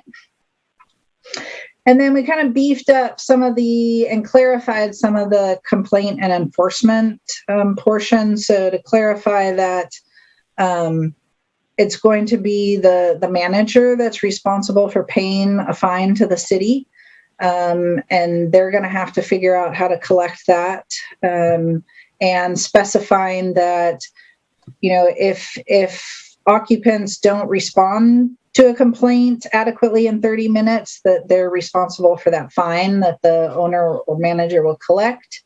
And we also tried to make it more clear that managers need to report any complaints that are resolved. So, the city hasn't been getting complaints, but there's been some comments that there are complaints to property managers and they get resolved, and so the city doesn't hear about them, but those are still supposed to be reported to the city. So we clarified that those can be considered violations of the ordinance. So those are the changes that recommended by the Planning Commission, and I'm happy to take any feedback or answer any questions. Tom, it looks like you've got something to say. Go ahead.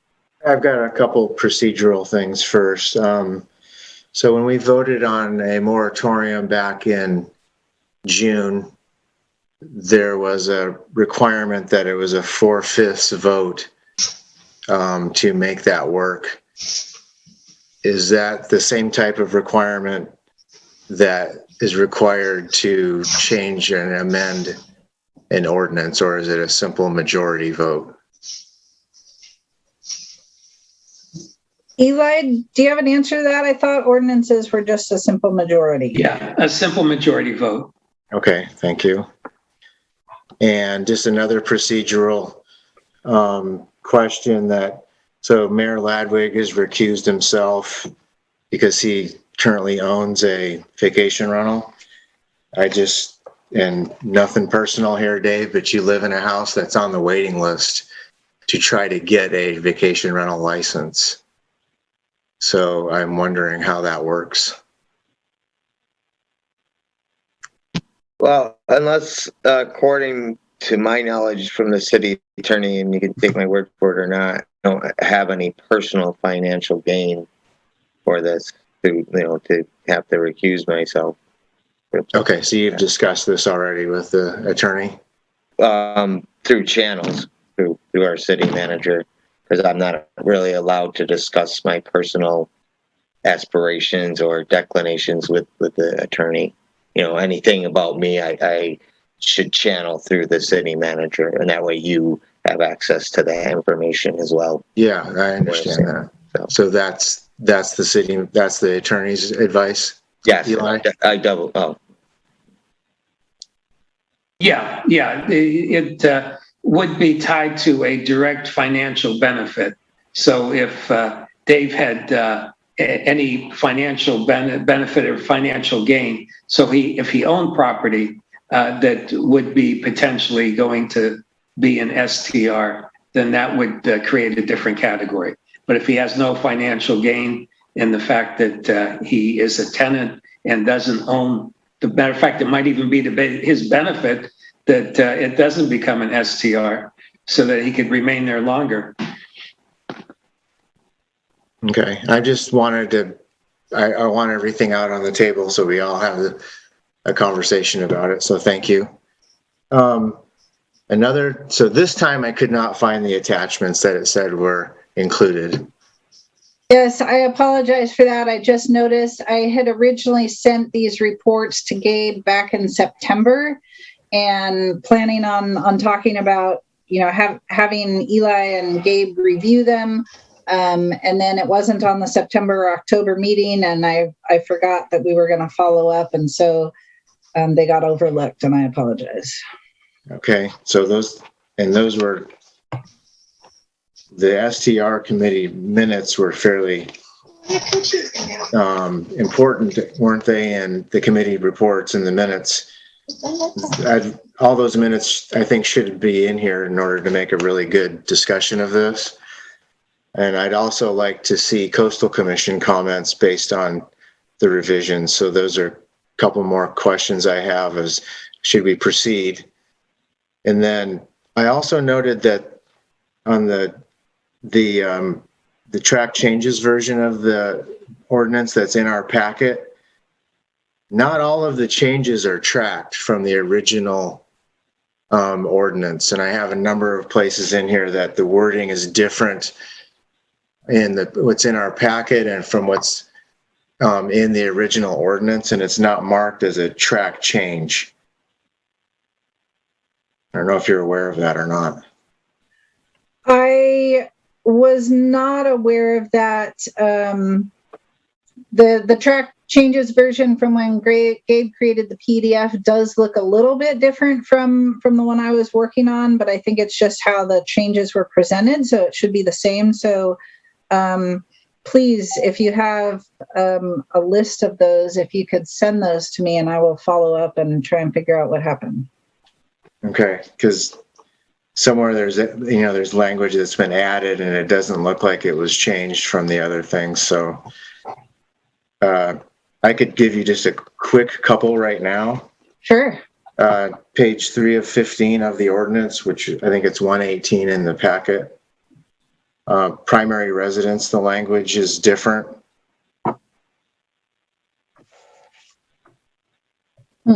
I didn't make any changes to that, so. I know, that's what I'm saying. It doesn't say that it's been changed in this, but it's different from the original ordinance. Okay, we'll have to make sure that we are both using the certified version of the ordinance. Okay. I will verify that. Yeah, the one from the website, I would hope is the certified version. That's the one I'm looking at. Okay. I will look into that. Looks like responsible person has changed slightly. Letter B under application requirements. There's added language about home share and resident STR licenses that doesn't look like it's been tracked.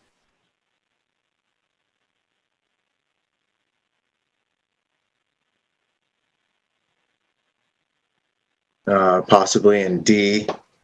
So when I started to see these, I didn't go through every single one. But under home share STR licenses on page 8 of 15, there's changes that haven't been tracked. And also under resident STR licenses, there are changes that haven't been tracked.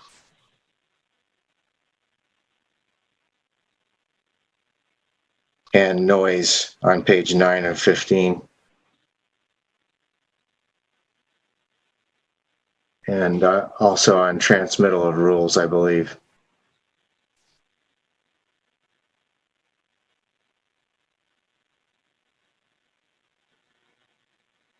Okay, I will definitely follow up and figure out what's going on. Okay.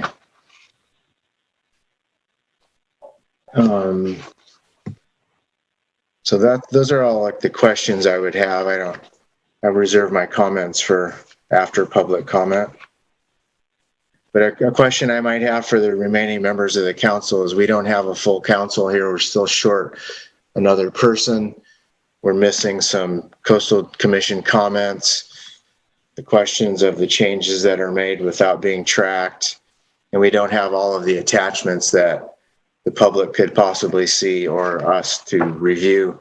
I would like to table this discussion until we have all of the information and a full complement of allowable members to discuss this. Mayor Pro Tem, should he make a motion like that? Because I'd be willing to second that. Because I agree. I could make a motion after public comment, and so we could go through the procedure. Okay. So Dave, anything else you want to add to this? No, I concurred with him, so I'll just wait for public comment as well. If we have any. Is there any public comment? Please raise your hand or say something.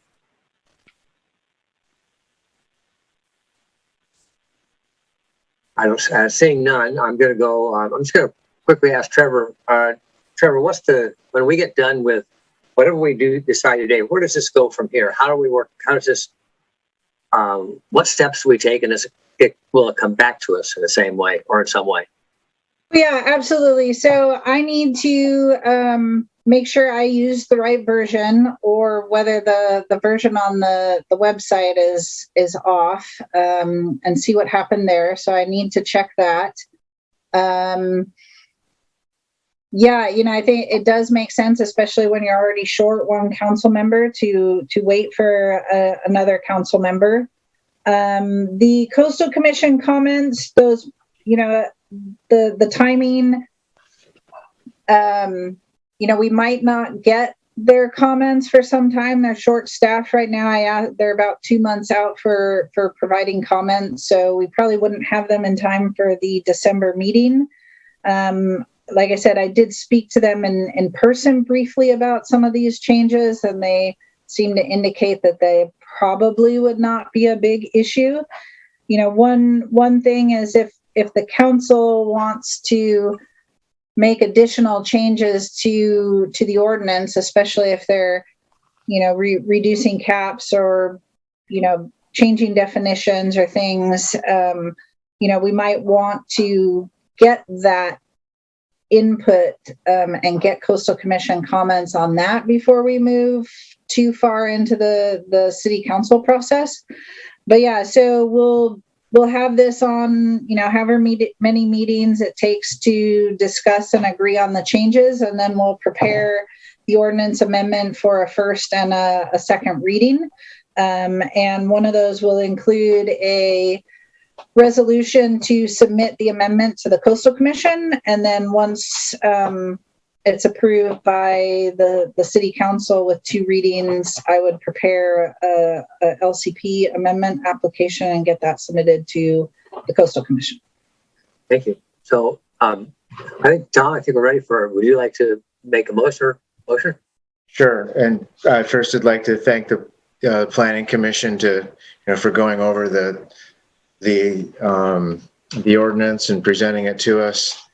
And I look forward to, discussing this with the council. So at this time, I'd like to make a motion that we table the discussion of the STR ordinance revision until a time when we have a full complement of city councils and the planner has been able to review the track changes document and possibly present Coastal Commission comments if they're available. I'll second that. All right. We have a motion and a second. And I think, Dave, could you please do a count for us?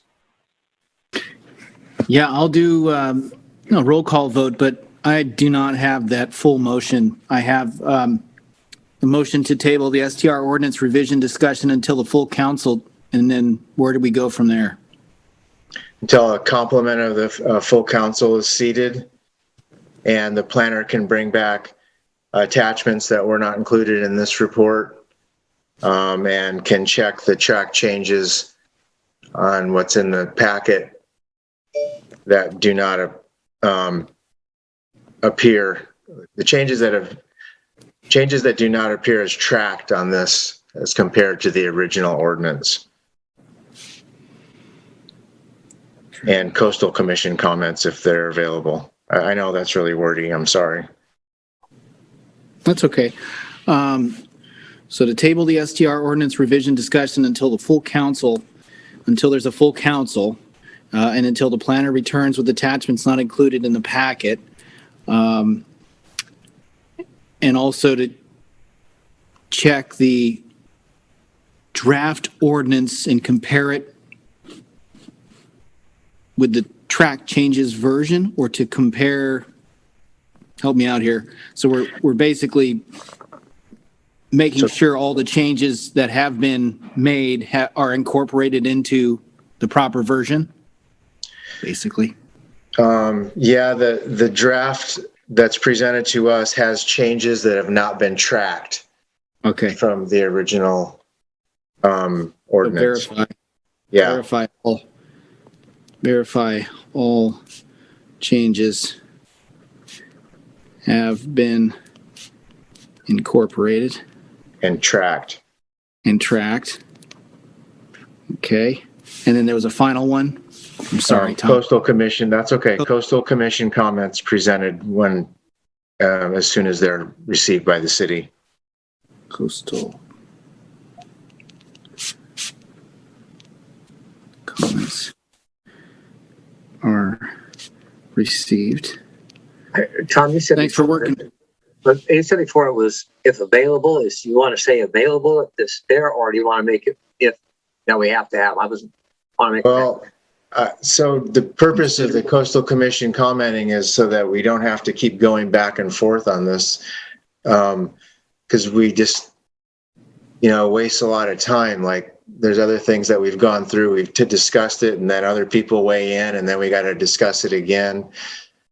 So, I'm not trying to be a stick in the mud here, but I don't want to go through this a million times. I'd like to be able to sit down and have a coherent conversation about it with Coastal Commission comments. And if they're going to come back with restrictions that, I don't like personally, or other people, we can discuss those things. Or if they come back with, suggestions, that it would all be helpful for them. So I would like the Coastal Commission comments to be included in it, but it's also, if they're short-staffed, that we don't need to put this off for another 7 months, or I don't know how long it's going to be for them. So I guess if available would be okay, but we're still going to have to read their comments and come back to us again. That's my view on it. So that Yeah, I kind of concur with that too. Like, why do it if they're going to make comments and say that we need to change something again? Like, then you can delete that if you just wait for their comments. So we might leave that in Trevor's hands to say, look, they're just not coming in. Maybe we should get back to this with that. I'm not sure how we define what that last part of it means for Yeah, Trevor. that's the hard part. So I don't know, maybe, if we don't get them by, it sounds like, if I say February, that sounds like a long time off, but That's fine. we've already this has been 5 years in the making. And so bring it back in February, regardless of whether the comments are here or not. And I don't know if that's a good policy or not. Well, Trevor, do you think that's something you can live with? Yeah. Sometimes it's easier. Okay. I expect to get comments back, hopefully by the end of the year. So maybe we can plan on January, but we could say if we don't have them by February, we'll bring it back anyway. Yeah, I can agree to that. Great. Thank you. That sounds reasonable. Yeah. I think that simplifies the motion too. Yeah. Exactly. Ask Gabe. He's already. Yeah, that simplifies the motion. Are you still there, Gabe?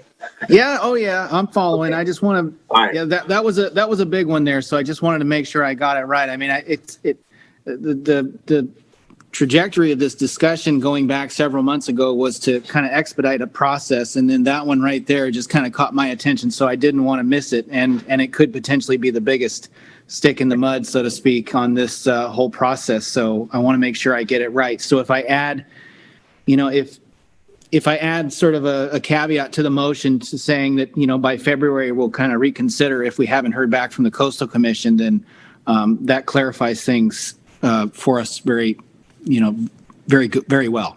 Yeah, I agree with it. We want to expedite this, but we also don't want to expedite it to, cut your nose off to spite your face and have to spend more time doing something. So Yeah, so I think I got it. There's about 4 parts to this motion: the table, the ordinance until full council, until the planner returns with attachments not included in the packet, to verify that all the changes have been incorporated and tracked, and the coastal commission comments are available and or considered. And, with the assumption that if not by February, we'll hear back, one way or the other and potentially get an update on this discussion. Yes. That sounds good. Okay, so with that motion in mind, we'll go ahead with a vote. We've got 3 council members, starting with Councilmember West, Yes. Councilmember Grover, Yes. and Councilmember Davies. Yes. Okay, passes 3-0 and 1, I guess, recusal. Thank you. And thanks, Trevor, for helping us out with that. Appreciated that. So we're going to move on. Where are we now? We're number 8, and it's unmet transit needs, and we don't have anybody here to speak for us, so we're going to hear from Eli. He's going to explain it to us. Well, I see Stephen Luther from HCOG. I'm assuming that's why he's here. But yes, there he is. All right. Okay. And he waited diligently. Yes, thank you for having me tonight. So this is the annual Unmet Transit Needs hearing, and the purpose is to hear about any public transit needs that aren't currently being met by the existing system. And then HCOG allocates the Transportation Development Act funds, and the HCOG board makes a finding of whether there are any unmet transit needs that are or are not reasonable to meet. And then that dictates the flow of funds and whether funds can be released for ped and bike projects or for local streets and roads. So I will turn it back over to the council. I'm happy to answer any questions that you or the public may have. Thank you. Eli, do you want to take this, or you want me to finish it up?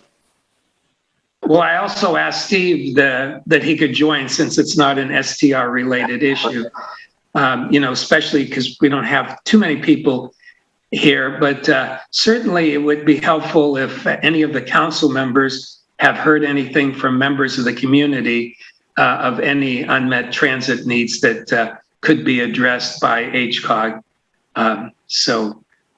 And then maybe either Gabe, Anton, and Jennifer, they're all on the line, and since they work as staff, they may have heard of something. So if anyone has heard of something, this would be a good opportunity to bring it forward. I just have a question. Is there any progress on putting a bus down Old Arcata Road from Arcata to Eureka?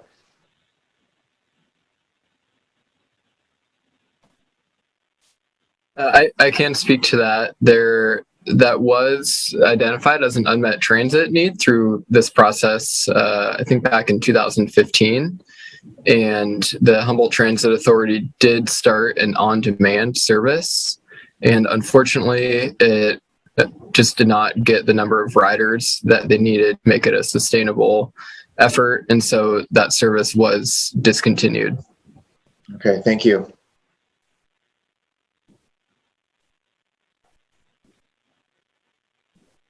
Any other questions, comments for Stephen? Any input that any of us have heard from Trinidad residents, West Haven residents about unmet needs in this part of the county?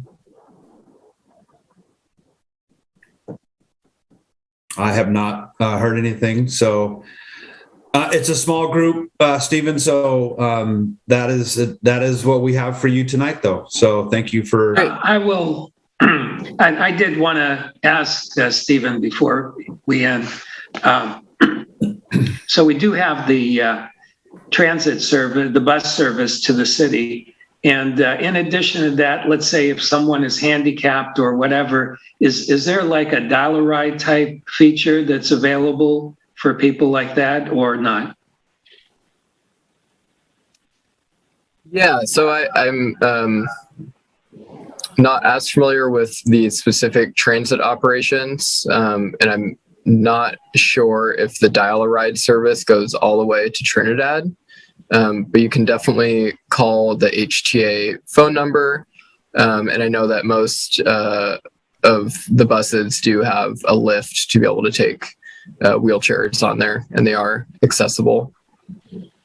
And I'm on the board for HTA, and I'm pretty sure that my memory anyway is that there's no dial-a-ride services north of McKinneyville. So at this point, there isn't the need, but like Stephen was saying, the buses are equipped to accommodate folks with disabilities. So it certainly is available.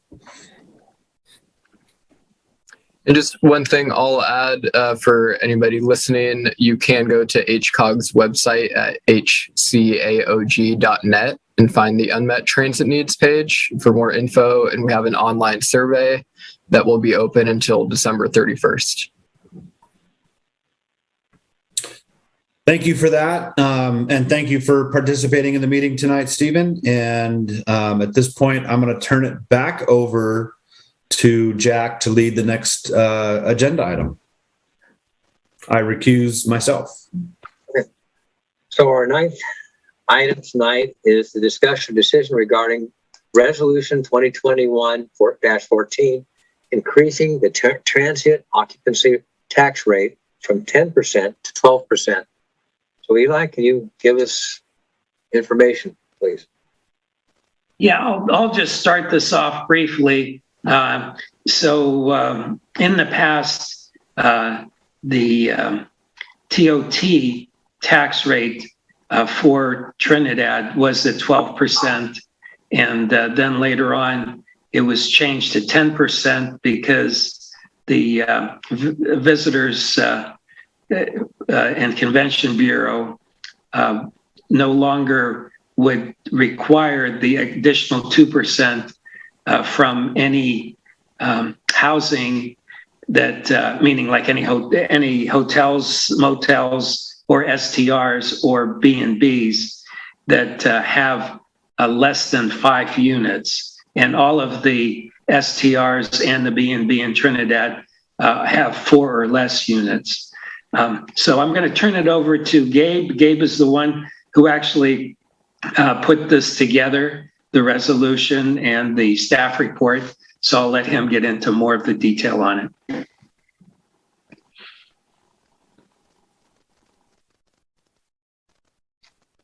Thank you, Eli. There's not a whole lot more to cover. Eli pretty much summed up the city's, at least the lodging operators' experience over the last several years up until January 1, 2020, when that additional 2% to the, they call it a T-bid, expired.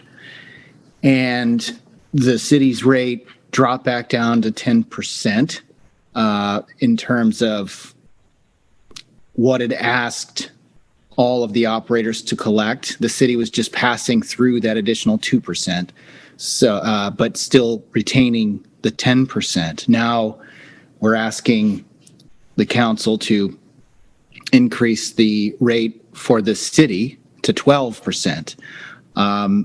The ordinance that currently is on the books was set up in such a way to allow these increases from time to time by resolution.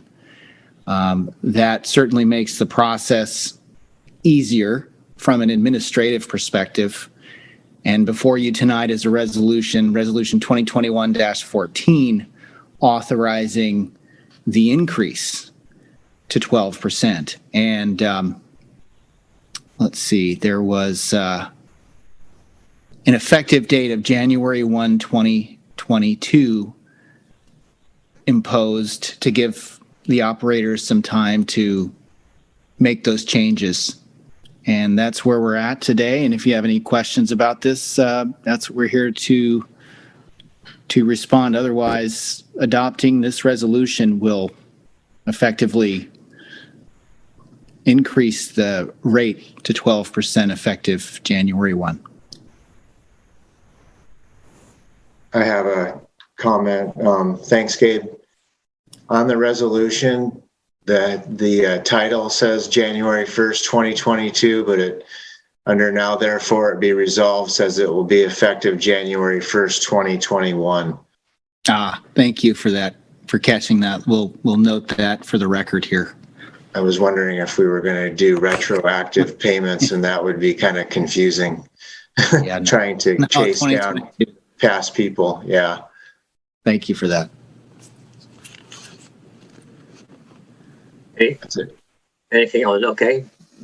Dave, do you have any comments at this time? Dave, just curious, can you try to compare this to other cities and what they're charging on their TOT? I think we're in line. I haven't done a survey recently. The 12%, the additional 2% of the county TBED put into effect. This goes back to 2014. So now with that gone, I honestly, I know we're in line. This is not unusual at all. For the region anyway, I've seen them as high as 15, 16% in other parts of the state of California, but I think this is pretty reasonable and pretty equitable in terms of how the other cities in the county charge occupancy tax. But yeah, I don't have the numbers in front of me here. That's fine. Thank you. Is there anybody else who has any comments, public comment or council? I don't see any comments, so we can bring it back. Do we have a motion, or would just somebody like to make? Is there any other comment? Motion. I move that we adopt resolution 2021-14, resolution of the Trinidad City Council to increase the tourist occupancy tax rate to 12% effective January 1, 2022. I'll second it. We've got a motion and a second. Gabe, could you read it back to us and get a count? Yeah, the title of the resolution is a resolution of the City Council to increase the tourist occupancy tax rate to 12% effective January 1, 2022. We've got a motion from Councilmember Davies and a second by Councilmember Grover. We'll go with Councilmember West. Yes. Grover. Yes. Davies. Yes. And that's a 3-0 passing, and Mayor Ladwig recused. And thanks, Gabe, for putting that together. And we will get Mayor Ladwig back, and we'll do number 10, the discussion update regarding the city council vacancy. So, Mayor Ladwig, you're on.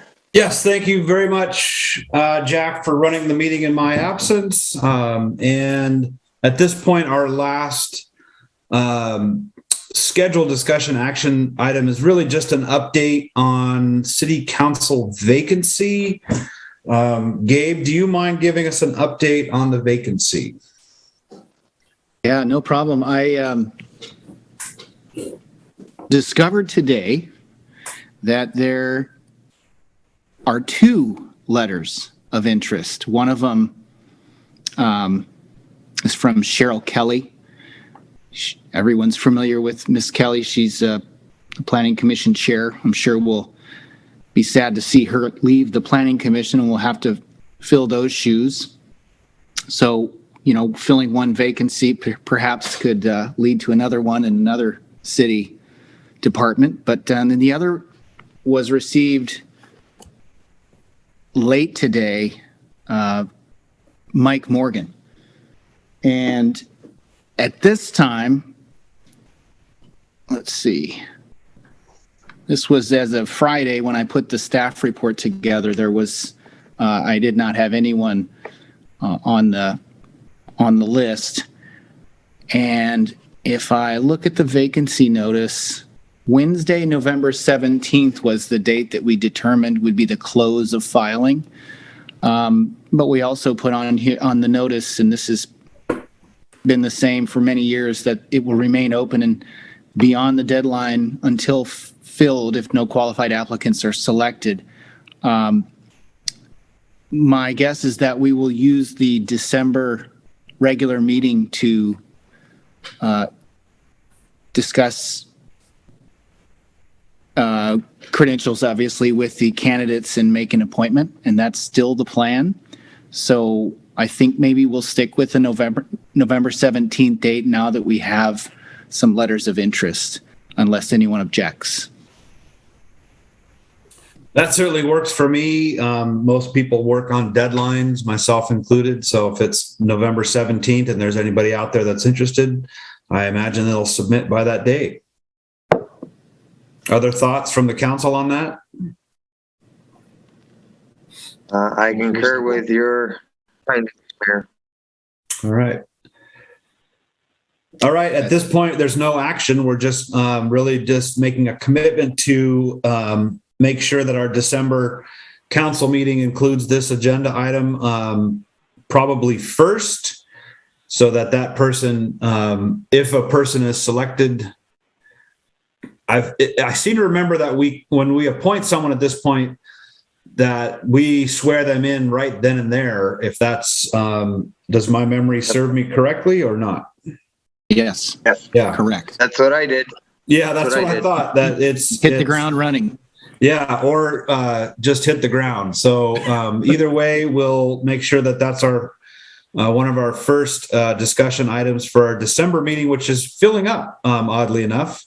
So we have this concludes our scheduled discussion action agenda items. Future agenda items, we have presentation from our city planner on one of the general plan elements. We have this discussion regarding selecting a counselor, appointment of a city councilor for the vacant seat. What else? I wasn't sure if I find some way if I update the minutes, does that move it? Right, we'll have the minutes. We'll have the minutes reviewed from the October meeting at the December council meeting. Yep. Eli, were you taking notes, or Tom? I seem to remember we're all forgetting one thing tonight, and this is my well, I've forgotten lots, but were there other items that we talked about that we need to have on the December meeting? Tom, you looked like you were on the verge of remembering. I just wanted to, in light of the news we got from the sheriff's department tonight, I was quite surprised by that. I'm wondering, and we've discussed it before, and it doesn't have to necessarily be next month, but some sort of security patrol that goes around town to alert law enforcement if they see things that are odd. I know that the Rancheria has a security that drives through down to the dock and stuff, but I don't know. It's just we've kind of tossed this about in the past. When I was on my first stint, I think about trying to supplement something, and since this is are you kind of referring to the SCOP, the Senior Citizens on Patrol, or no, more of like a private company that would just like shine a flashlight on somebody walking into somebody's driveway at 2:00 in the morning, or I don't know if it's a reasonable solution to our problem, but I don't know. I don't even know how much that stuff would cost, but maybe some investigation of how that was that work. Used back in the day when you were on the council the previous time? Because we never got that far. Did we have a police force when you were on the council the first time? I think we had just lost it. Okay. Going to the sheriff. Yeah. Yeah. Okay. Paul, I see your hand is up.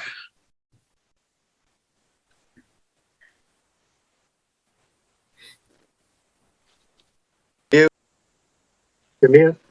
Still on mute. There you go. Okay.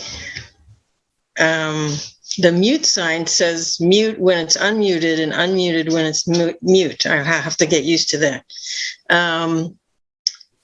So the public has an opportunity to recommend an agenda item for the future. Mm-hmm. Okay. As I said in the beginning, I don't know if you had a chance to read the first letter I posted. Actually, I sent it to you personally, and then I think Gabe posted it in public comments. The second letter was accidentally posted, and it's a suggestion to create an interactive web page for the council. In the second letter, it talks about it being focused on water issues, but scratch that idea for now.